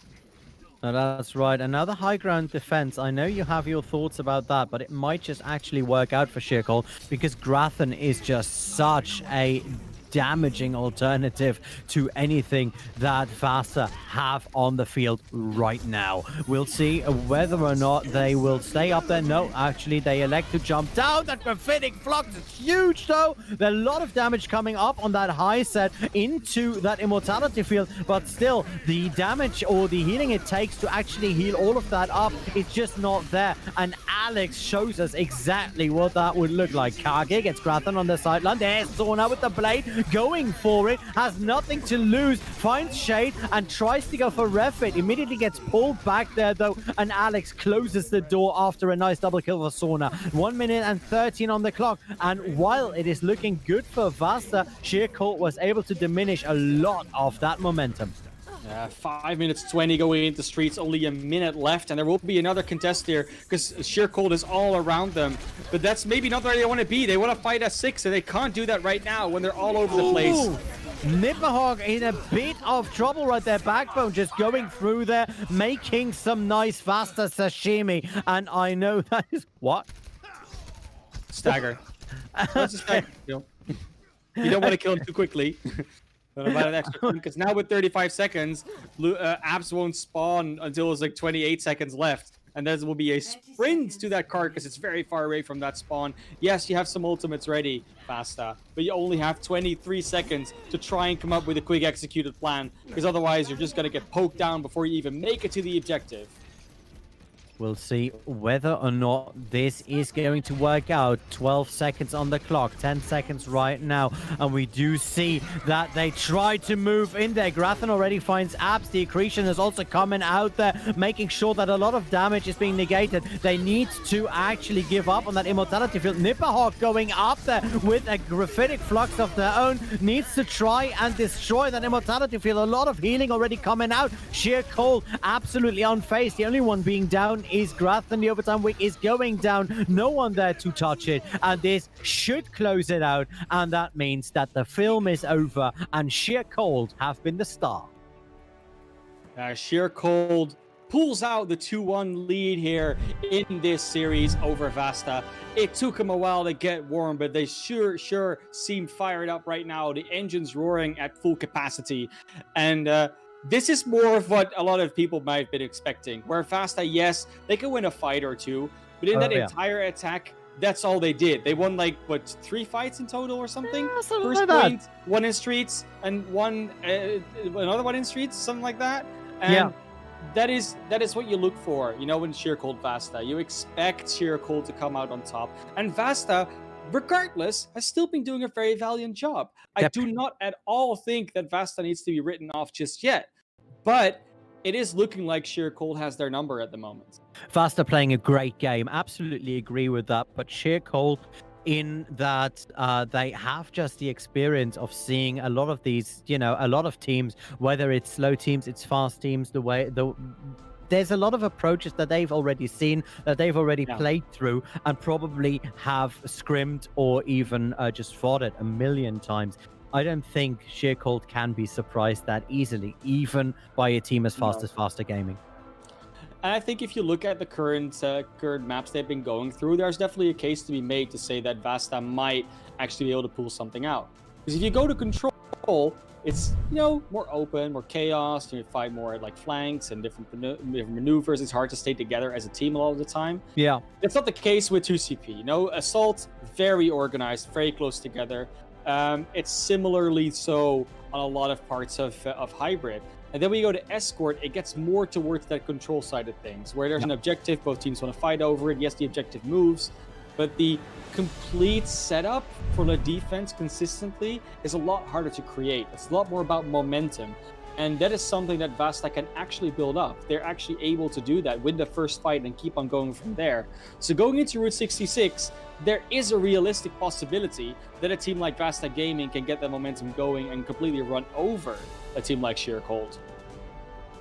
Yeah, no, Vasta, if they can, you know, fire all the engines, you're absolutely right. They have a fighting chance right there. However, looking at what you said, the setup for Sheer Cold is so solid. They set up somewhere on the point and they move as a unit. They rotate as a unit. Vasta, much more like a handful of rocks that you throw on a table and hope that as much of it is coming to the same spot. It's a bit more scattered all in all.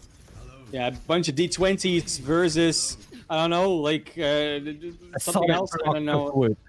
Yeah, there we go. That's what we're looking at in that case. And, you know, sometimes you roll a natural 20 and it's great. Sometimes you roll natural 1 and then you're wondering where your life went. But will be once again Sheer Cold starting on the attack, and they might pull out something different here. They don't have to go for the tried and true, because we have seen some experimentation done on Route 66. Oh yeah, but it does look like at least Vasta Gaming is not going to change anything up. They're still confident that they can win this out, and I think they still have a right to be. Are you liking the defensive setup here for Vasta Gaming? I know you're not really a big fan of that lower defense. You'd rather have this team up on that high ground. No, I don't know. They can hold wherever they want, to be honest. And I think if you want to have control over the low ground fight, you need to be there as well. We've seen a lot of teams have a lot of success with that by not using the high ground, and it can be a boon and it can be a curse. Yeah. Well, what would you honestly prefer? No, let's wait for that on later. Ange already going down as Grathen was able to fire in the first shot. No more immortality field as well for Abs there, and that means that Sheer Cold have their work cut out for them right now. Vasta Gaming holding this corner and holding it very well. They're holding it very, very aggressively though. Nipperhog and Rocket show up both of that, and both of them actually go down. Now Sheer Cold back in a full swing, back in full action. Payload is actually moving, and that was a big and very quick win. Yeah, honestly, Sheer Colds, once again, they're just looking good. They're feeling it. They're in the rhythm, and it took them a while to get warmed up, and sometimes that's just the reality situation. You know, that first 2 maps, you're not quite there. You haven't quite figured out what Vasta's doing, but they seem to be completely ready for anything that's being thrown at them at the moment. We'll see what's going to happen. Backbone once again looking behind him, because he knows that somewhere in the depth of the sightlines is Sauna just lurking and waiting for their opportunity. Kage, nice shot there, nice bit of dynamite, and they are making sure that both of those that amplification matrices are just set next to each other so that both teams have an equal fighting opportunity. Now Backbone has that blade, goes for Rocket. Kage already loses the bob. There it is, the graphitic flux, and this time there is nothing to be done for Sauna and Nipperhog in that combo. Sheer Cold take the first bit, and that was well executed.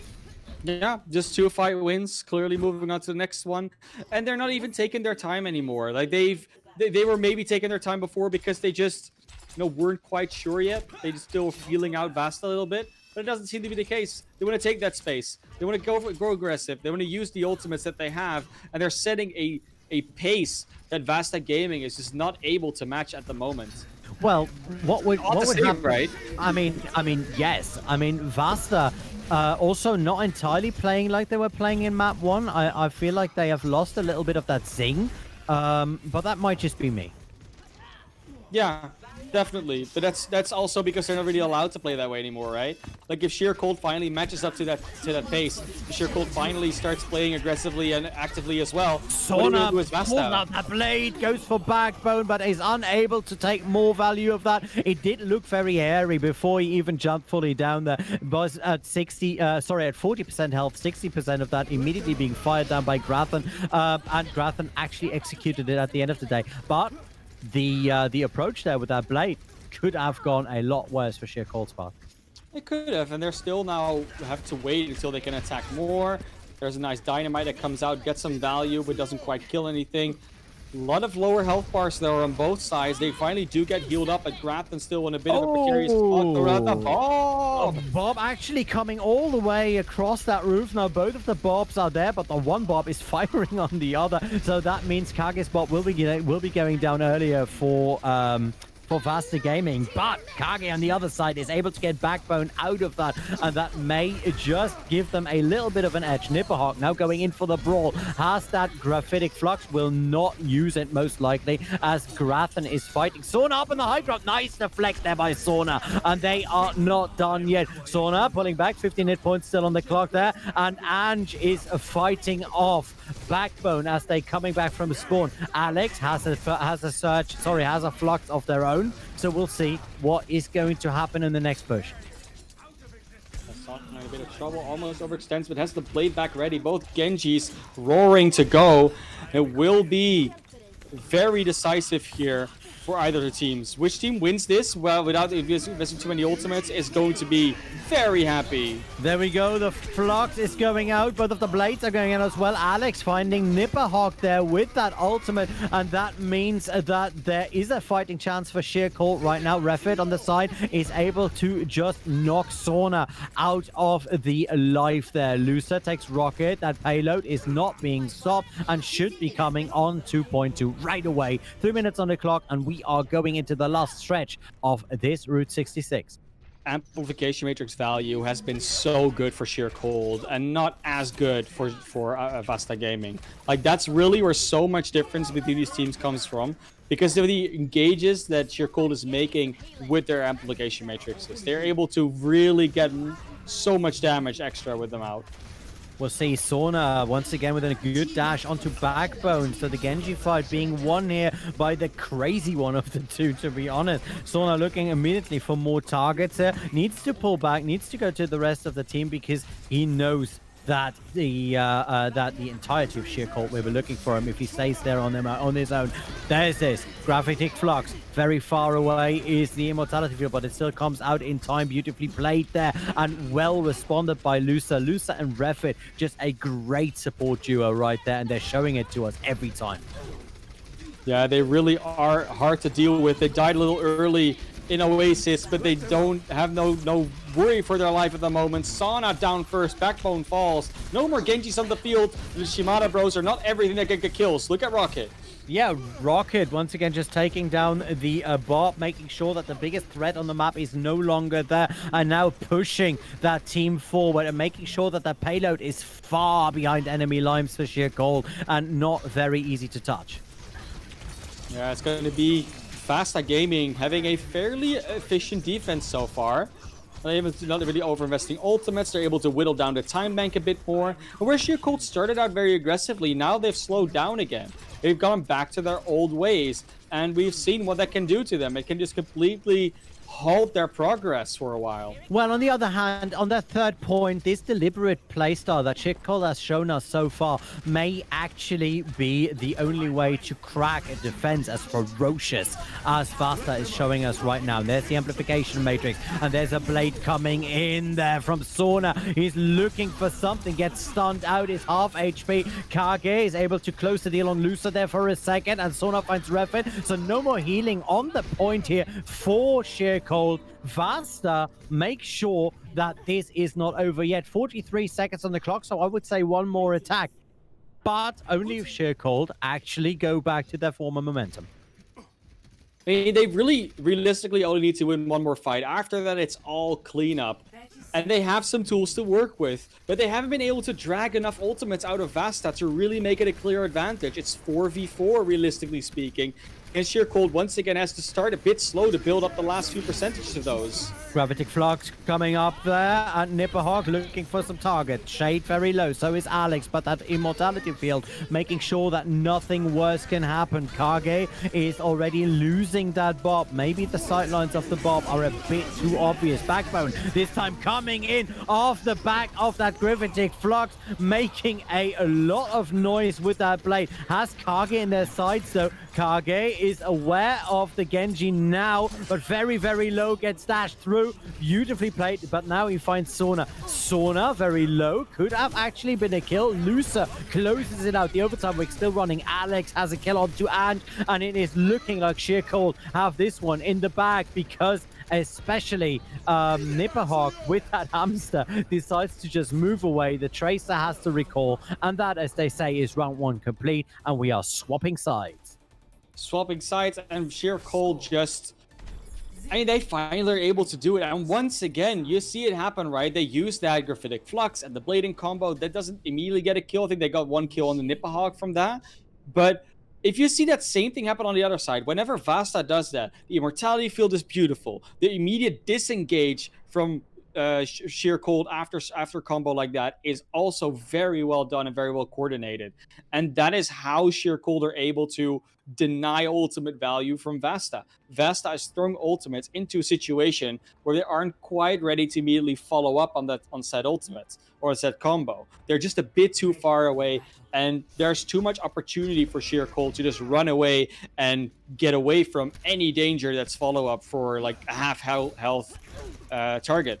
Yeah, VASTA is not getting the mosh pit that they really want to, because really not. No. Shirkol is just pulling back every single time, and it's beautiful. They weave it in and out a bit. You know, this is Tai Chi in Overwatch form.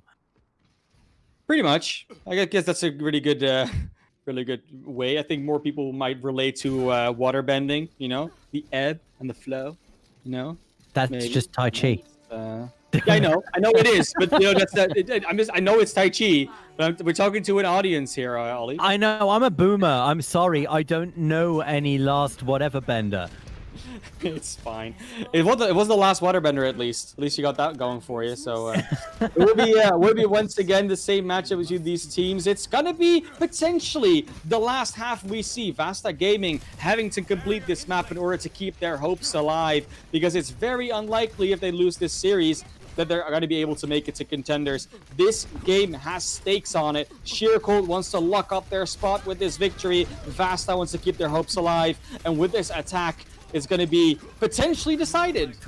That's right. Backbone already coming in from a bit of a side angle here. He's taking a lot of risk, but Kage and Sona take it out immediately. That Genji is off the map, but they still have to deal with Grathan right now. And Grathan is just pelting into VASTA supports right there. Is just staying up on that high ground. Gets pushed away, though. Nice job there by Ange, who is clearing the petrol station. Nipperhawk making sure that there is a bit of forward momentum as Rocket tries to secure it as much as possible. Now Nipperhawk needs to move this further forward, maybe even get a hold of Accretion in there to get a flux as fast as they can. There's the there's the amplification matrix, and this might just be what it was needed. Nipperhawk finds Alex, immediately goes into the immortality field. Nipperhawk with a double kill onto Refit, and there we go. Good hold, and is being immediately dashed by Backbone, but Backbone goes down in a fight versus Sona. A bit too much risk here for the ladies and gentlemen of Shirkol, and VASTA do this quickly. 4 minutes 50 on the clock. I believe equal. I think at this point we're sort of expecting VASTA to just walk through point A without a trouble. I think they actually did it maybe even a bit faster. But it's really about how much of this momentum they can keep up. We talked about it before. The Escort is a map where you can get that momentum going, where you can keep on winning fights. And they have the ultimates for it, but so does Sheer Cold. So this next fight will likely be very telling of how the rest of this map is going to go. If Sheer Cold can stop VASTA here while dragging out the ultimates, VASTA will have a very tough time getting back into it. Yeah, and the ult bank is somewhat equal, so we will see who pulls that trigger first. This really is a duel near the saloon, so we will see what's going to happen. Now Backbone is firing it in, I believe. No, he isn't. He's just going for a quick dash. It looked like he had all the intent. Kage is able to take Refit. Bob is coming in, though, and that means that at least for now, the momentum is a little bit stinted. Sauna has that blade, should be going for it for all intents, but doesn't. Against Backbone, who had that blade actually up, just dashes backwards and takes him out. Beautiful. Grafton fires onto Sauna up on that high ground. Is very low, gets halted off that, and right now this momentum is unstoppable. VASTA have refound their moxie, I suppose, and they are going all the way around towards that last little bit of point 2. Alex in trouble. The lone Sigma will be taken out, and there's the blade from Sana. I will immediately go and try to get some value with that, but there's no one to be found. Not really sure where Sana was going with that one, but it will be Sheer Cold that gets another lease on life and gets just to walk out, even without their Sigma. We will see what's going to happen. App's already able to take the Immortality Field out, so not a lot of protection out in the open here for Sheer Cold. And VASTA seems to know that. They are going for that brawl yet again. Ange with a double kill. Nice graphitic flux on Alex's side. Takes Apps, and Alex goes with a double onto Rocket. Grathan fires it up onto Sauna, and they might actually be able to hold it out. VASTA now have to pull back, and they will go back to spawn. VASTA, I mean, honestly, that's all down to Sauna using a blade for no apparent reason. They were somewhere around that big mega health pack area that's near the first checkpoint. Yeah. And somehow pulled out a blade. I think maybe they thought there was more there. I don't know. Might have been a fat finger, as we call it. Yeah. But that just stops you from actually getting the kills there.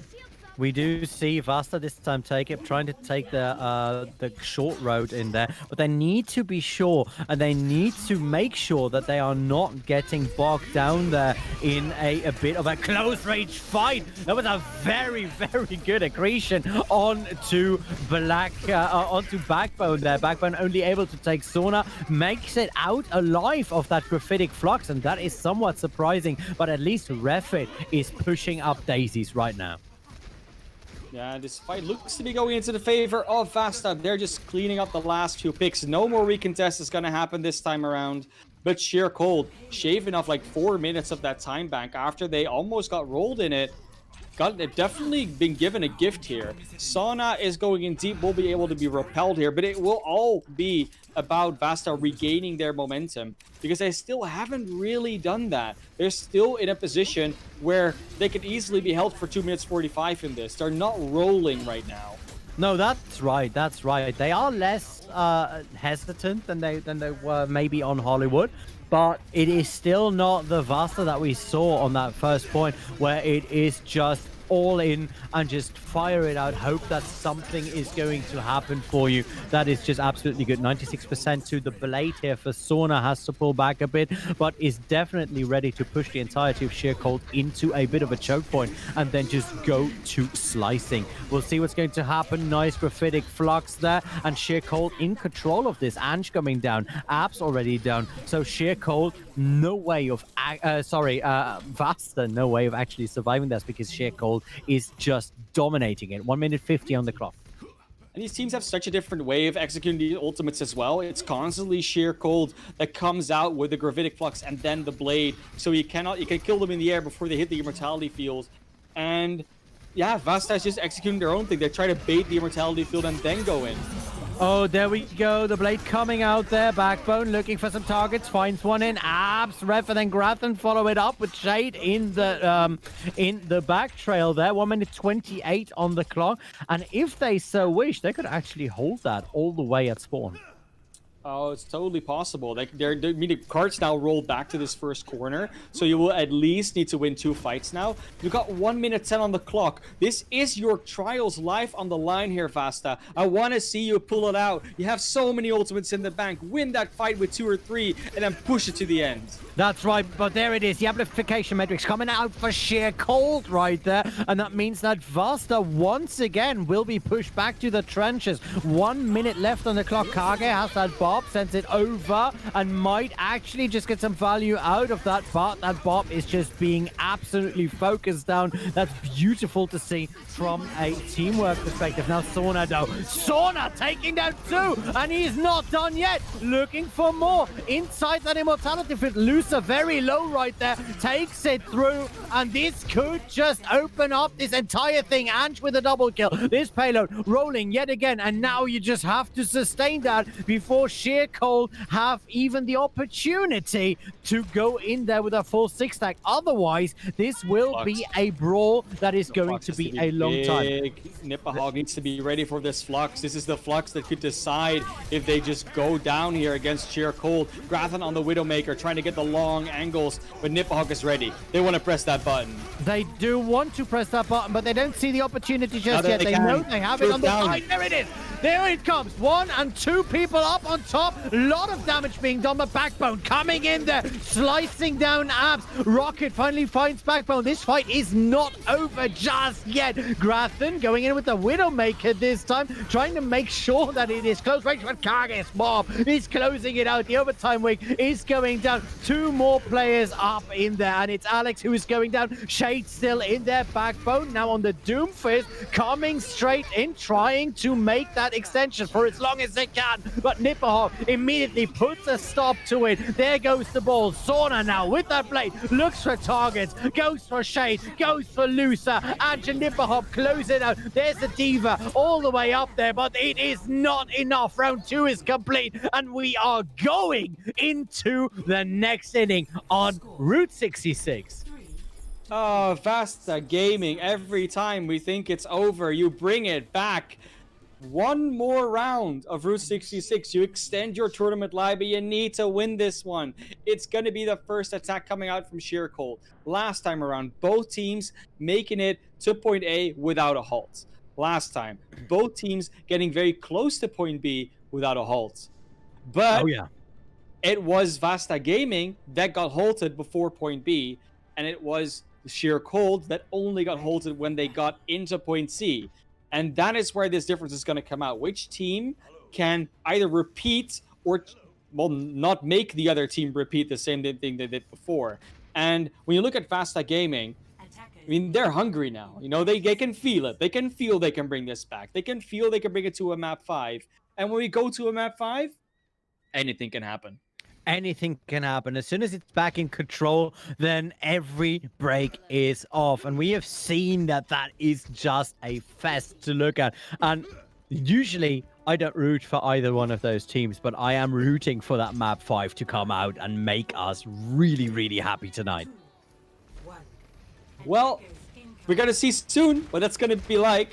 We're probably going to have very short minutes coming out here. It's a minute time bank from either team. Sheer Cold, well, coming in with a vengeance. Of course, they have something to prove here. And VASTA Gaming throwing some dirt into their dinner is not something they're going to be happy about if that happens. Oh, definitely not. Now we are going to fire it in. Alex already going on a big approach, going face to face with Rocket, trying to make sure that Shade can survive the onslaught that is fired into them. Ange very low there for a second, but is getting healed up there. Sauna on the sideline finds Grathan. That is huge. That could actually give you a lot of fighting chance there for a second. And we immediately see the entirety of VASTA just pushing that advantage, making sure that Sheer Cold is being pushed back, even though that spawn advantage is there. As long as you can stagger it out like that, that is beautiful. Nipahog and Rocket find their targets. And right now, Backbone on the backside tries to make something happen. Nipahog turns around and kills it out. The overtime week is going down. Nothing to be done. Round 3 complete. And this means we're turning it around. And wow. Can they pull it off? Oh, this is that distance that the card almost guaranteed always gets to. Yes. So that kind of means that Sheer Cold has to hold a little further forward than they might want to. And Well, that can put you in interesting scenarios because that means you might have to play a different composition. It's 1 minute. It's not long. You'll have respawn disadvantage. You'll have, maybe not being able to choose your ideal comp, but you still are sheer cold. Fasta Gaming, if they can pull this out, bring it to a map 5, that would be an epic situation. And they're roaring. They really are fired up now. They can feel it. They can taste it. they can They can absolutely. absolutely. And honestly, I can see them do it. And then we go back. I'm not going to say it now, but then we go back to my ultimate theory. Your ultimate theory is going to be no one knows what control is, and it's a moment. No. My ultimate theory will be revealed if Vasta deems it so. I understand. Okay, we will see. Now, I don't want to sound like an announcer on The Apprentice, but in less than a minute, we will know if Fasta have the cojones to take it up versus a proper tier 2 team, versus Sheer Cold, and get away with it. They're coming out of the gate. Obviously, no compositional changes, because why would you change what basically sort of has been working for both of you the entire time? Will be a close-up hold indeed. Already nice dynamite in from Kage is bursting away from Grathan in a ult charge. Very deep defense here on the side of Sheer Cold, and that also means that it's very risky. So we finally see Sheer Cold taking a proper risk. Faster, still looking for that approach, still looking for that opening. Ooh, very low looser there. Kage had a nice angle on them. Nipperhawk now needs to push that team forward, needs to make sure that that is off-tanking at its finest. There's the amplification matrix. Refit and Alex go down. So does Shade, and she's finding backbone, and this could be it. They're just running it through. They're running it out, and it is gone. And they're taking it. No, actually, it's been contested. Grathan was still there for a second. So they will still take it. Look at the ball. Very close to actually finding it. Faster Gaming, take it, and we're going to a map 5. Crazy. I was so ready for it. I already had Elios queued up on the background. Like, that's how ready I was for this.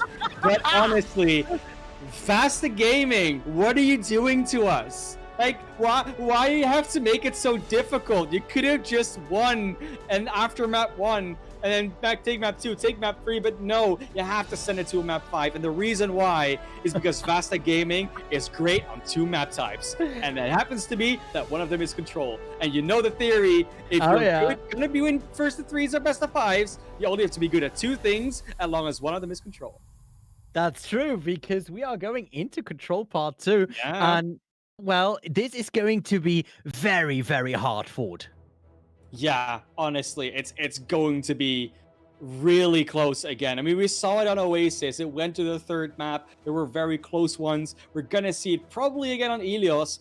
But the exciting thing about Elios is that we may see some different things come out. We saw it before from Vasta. They played a bit of Tracer, played a bit of May, played a bit of Reaper. The Reinhardt came out at some point. And Sheer Cold has been relatively standard. Their main experimentation has been, we're going to play McCree instead of Ashe. That's like the extent of how far they went in changing up what they do. And that's fine. You don't have to experiment. But if you're going to not experiment versus Vasta, or I call it experiment, of course they have scrimmed this. But if you're not going to do that versus Vasta that will and that could catch you off guard, then Vasta might be in a position not only because they've got the momentum going now, but also because they will have the advantage and you have to adapt to them instead of the other way around, whether it's in playstyle or composition. So when it comes to that, there's a lot of things that work in the favor of Vasta here, and that could mean we end up with a 3-way tie in this group.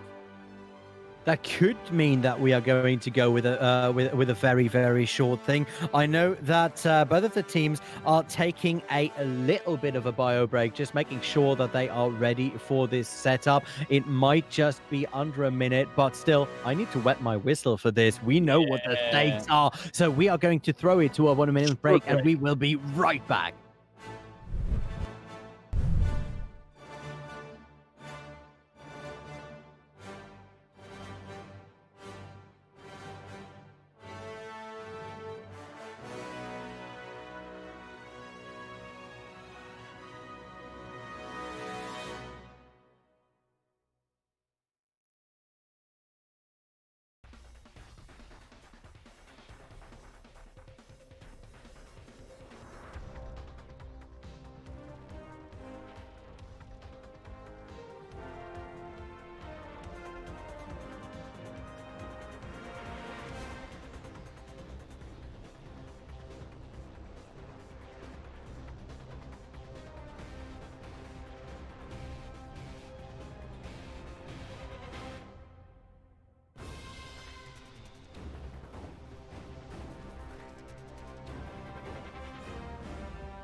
And this is exactly what you want. Map 5, VASTA Gaming versus Sheer Cold, where just about everything is on the line for both of those teams. We're going into Control. We're going on to Ilios, the best Control map. Change my mind.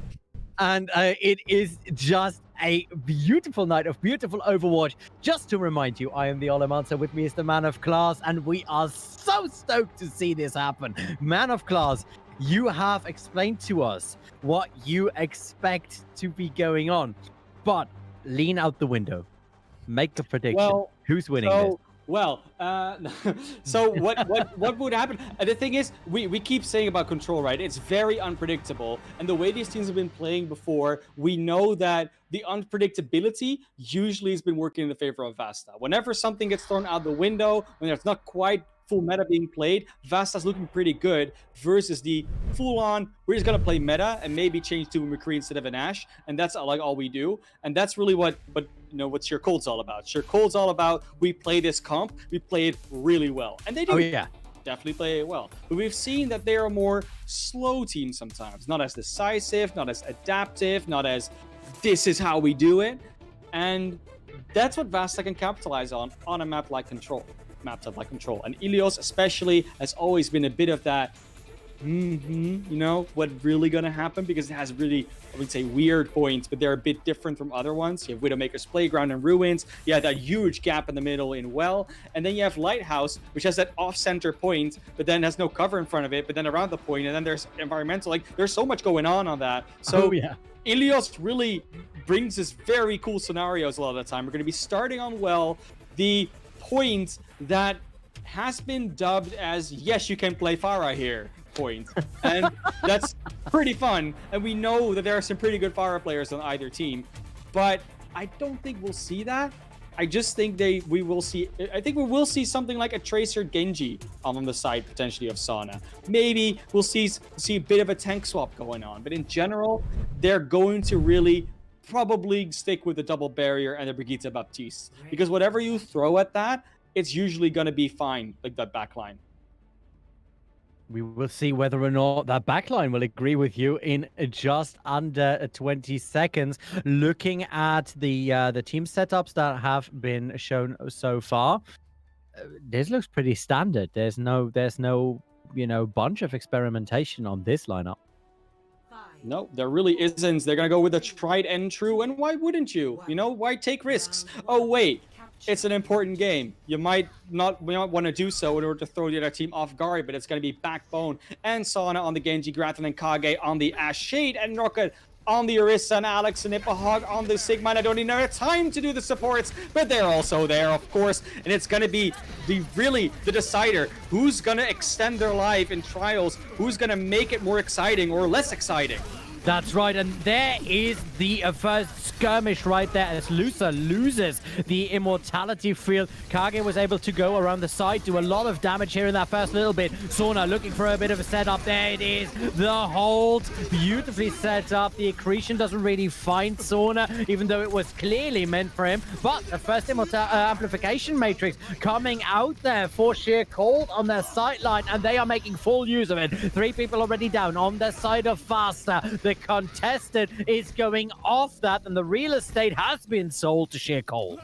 And once again, these teams, they're so close together, and it was just Sauna doesn't go around the flank, Backbone does, and too many of VASTA look at Backbone. There's too much split attention going on there that makes Sheer Cold be able to capitalize on their amplification matrix, where VASTA just cannot. I know the ult difference as well. It is not huge, but it is still there, for the immediate engage.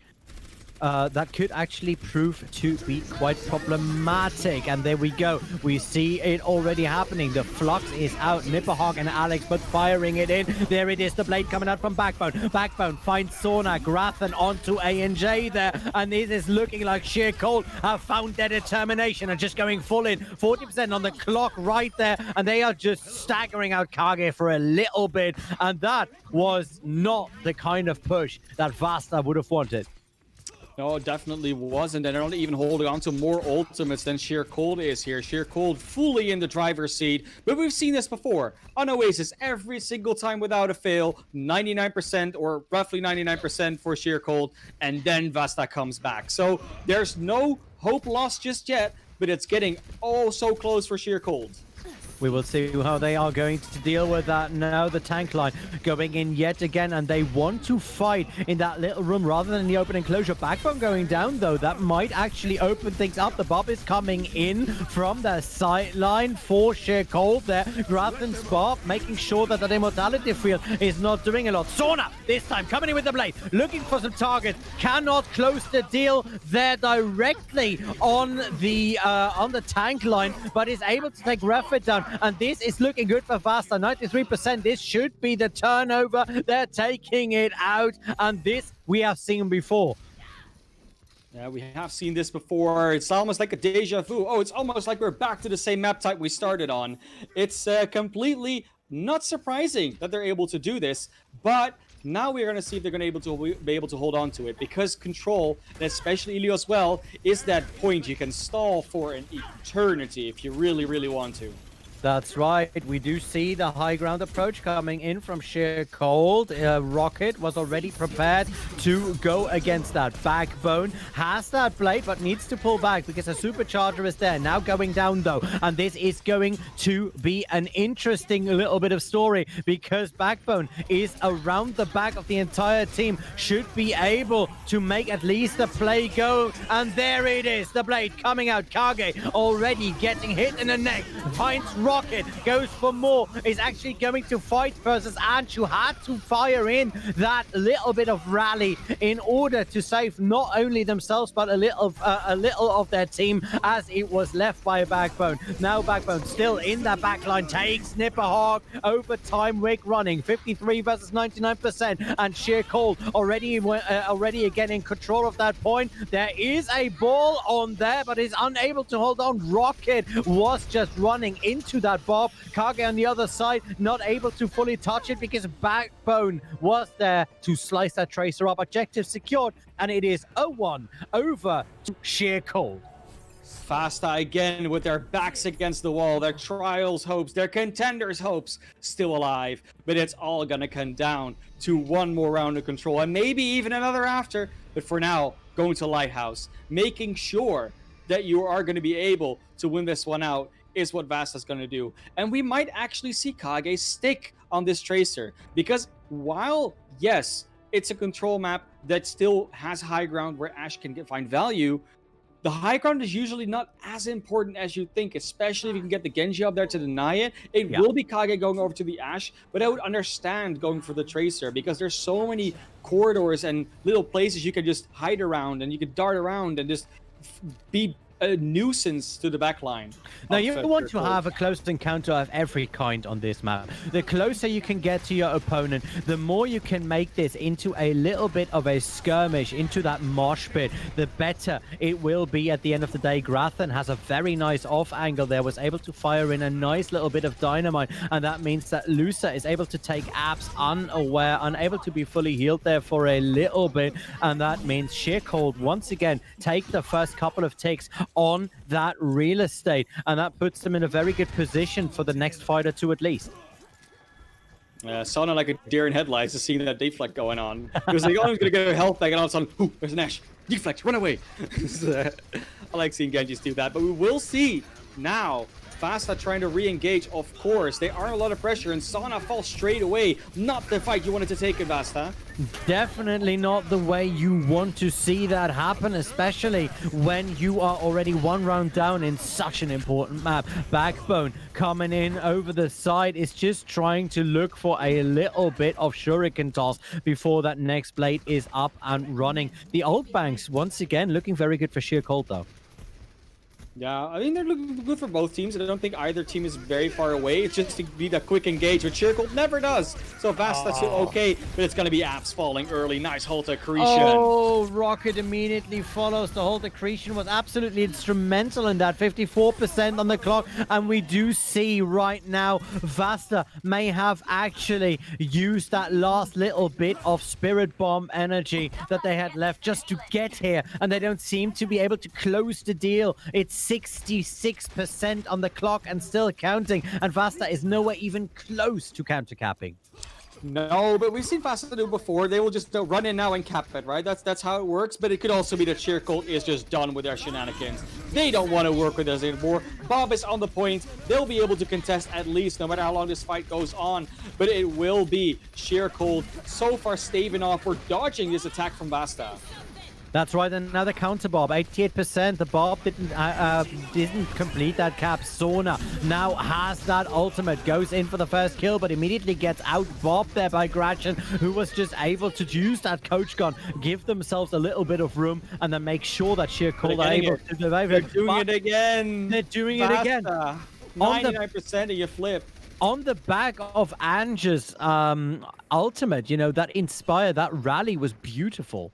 It was really like they opened it up by getting to kill him the loser, and it brings us back to that first control point where those supports went down and VASTA just wins. And every single time there's a support online for VASTA, and there isn't for Sheercold. That's just the conclusion of the fight.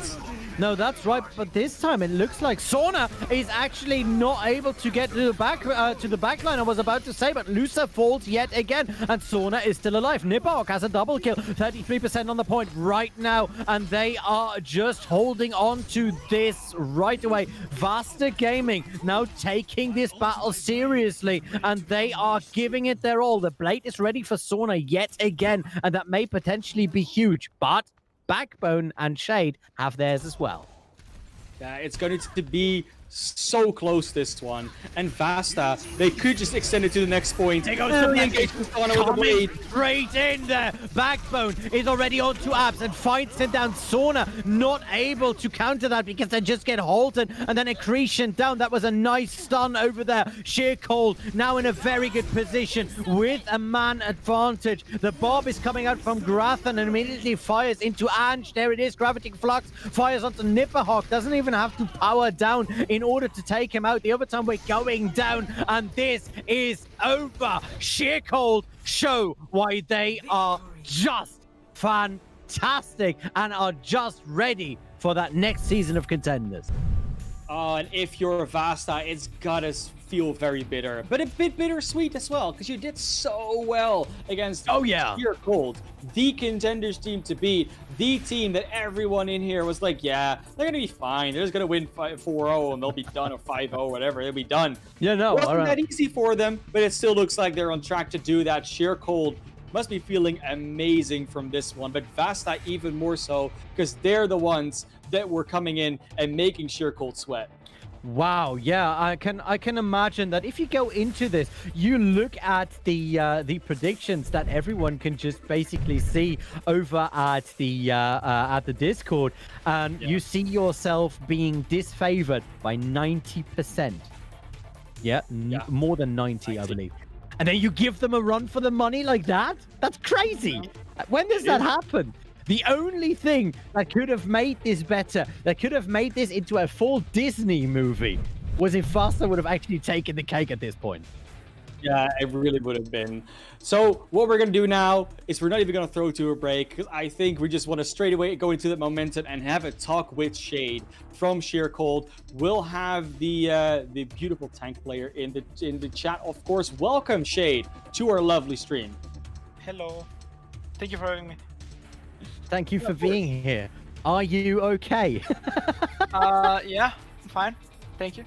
That's fantastic. So tell us about the feeling of that game. You go heavily favored into that game. You lose the first round, and then you have a couple of very, very tough engagements. How did you guys notice that things were not going as well as it should have been on paper? Yeah, I think we realized that pretty early on. We were surprised for sure. they seem to have a good grasp on the meta, like better than the other teams in our group, and probably in the whole of Trials. Yeah, they surprised that they took us off guard. All right. Yeah. And was there somewhere a pivotal moment, a moment where, you know, one of your team just said, okay, let's go, let's fire this in, we need to make this happen, you know, because at some point you just seem to flip a switch and just go into full attack mode, and that was beautiful to see from our end. But when did that happen? How did that happen on your end? I mean, I don't know if there was like a switch where we started playing better as a team, but for sure there was a switch in us basically starting to focus Sauna's Genji a lot more, because he was getting away with a lot. Yeah. And there was clearly something wrong there. They were just getting so much value with like triple pocketing him and him farming blade super fast. So I think that's the main thing, is like our DPS players realizing that and just bringing it up, basically. All right. Well, I mean, it's still a good adaptation to make, and I'm happy that you guys were able to do that for you. But, you know, of course, you are coming into this match, like we said, you know, very anticipated that you just win. It was a very high prediction. Our Trials Discord, of course. Does it feel weird to come in like that favored into matches a lot of the time, or is it sort of like second nature to you guys at this point? I mean, we're used to it. It's second time in like, you know, last month we played Trials already. It was kind of similar. So yeah, it's the same. I think we're just having a good time, chilling a bit, and then, you know, Contenders tournament coming up soon. We're gonna grind harder, and this time we're not gonna choke badly. Right, I'm going to hold you to that, because I know a lot of people, including me, are cheering for you when you hit Contenders. Thank you. All right. Well, is there anything specific? Because you still have a match tomorrow. Or are you just are you guys feel like the worst is behind you? Oh yeah, for sure. I mean, we don't really like care. We could, you know, we just want to have a good time and chill a bit. You know, not go too hard now, and then practice very hard in like a week or so. Yeah. All right, good luck with that. Yeah, good luck with that. That is a very good last segment. Over to you, Shade. Go and celebrate with your team in just a moment. So we have had some fantastic times. We have had some fantastic games so far. Man of Class, I know that you are slated for another production right now, but can I get a last word from you before we close this out? You know, Europe, Middle East, and Africa has just been a great region this trial season. I think we've seen some upsets. I think general, you know, for both regions, it's going great right now. And I can really not wait to see the conclusion. I think all the groups are sort of evened out now. We sort of know where everyone's going to land, but it got a lot more exciting than we were anticipating. So we will see a lot of teams back in trials next season, of course, also in Contenders. And I can only hope to see more great Overwatch coming out from all of these teams. Well, GG to all the teams. Good luck. Have fun to those still playing tomorrow. With that being said, this has been day 4 of the Overwatch Contenders Trials, Europe, Middle East, and Africa. My name has been the Olamancer. With me is, as always, still the Man of Class. And we will see you tomorrow right here on YouTube when we continue day 5. Goodbye.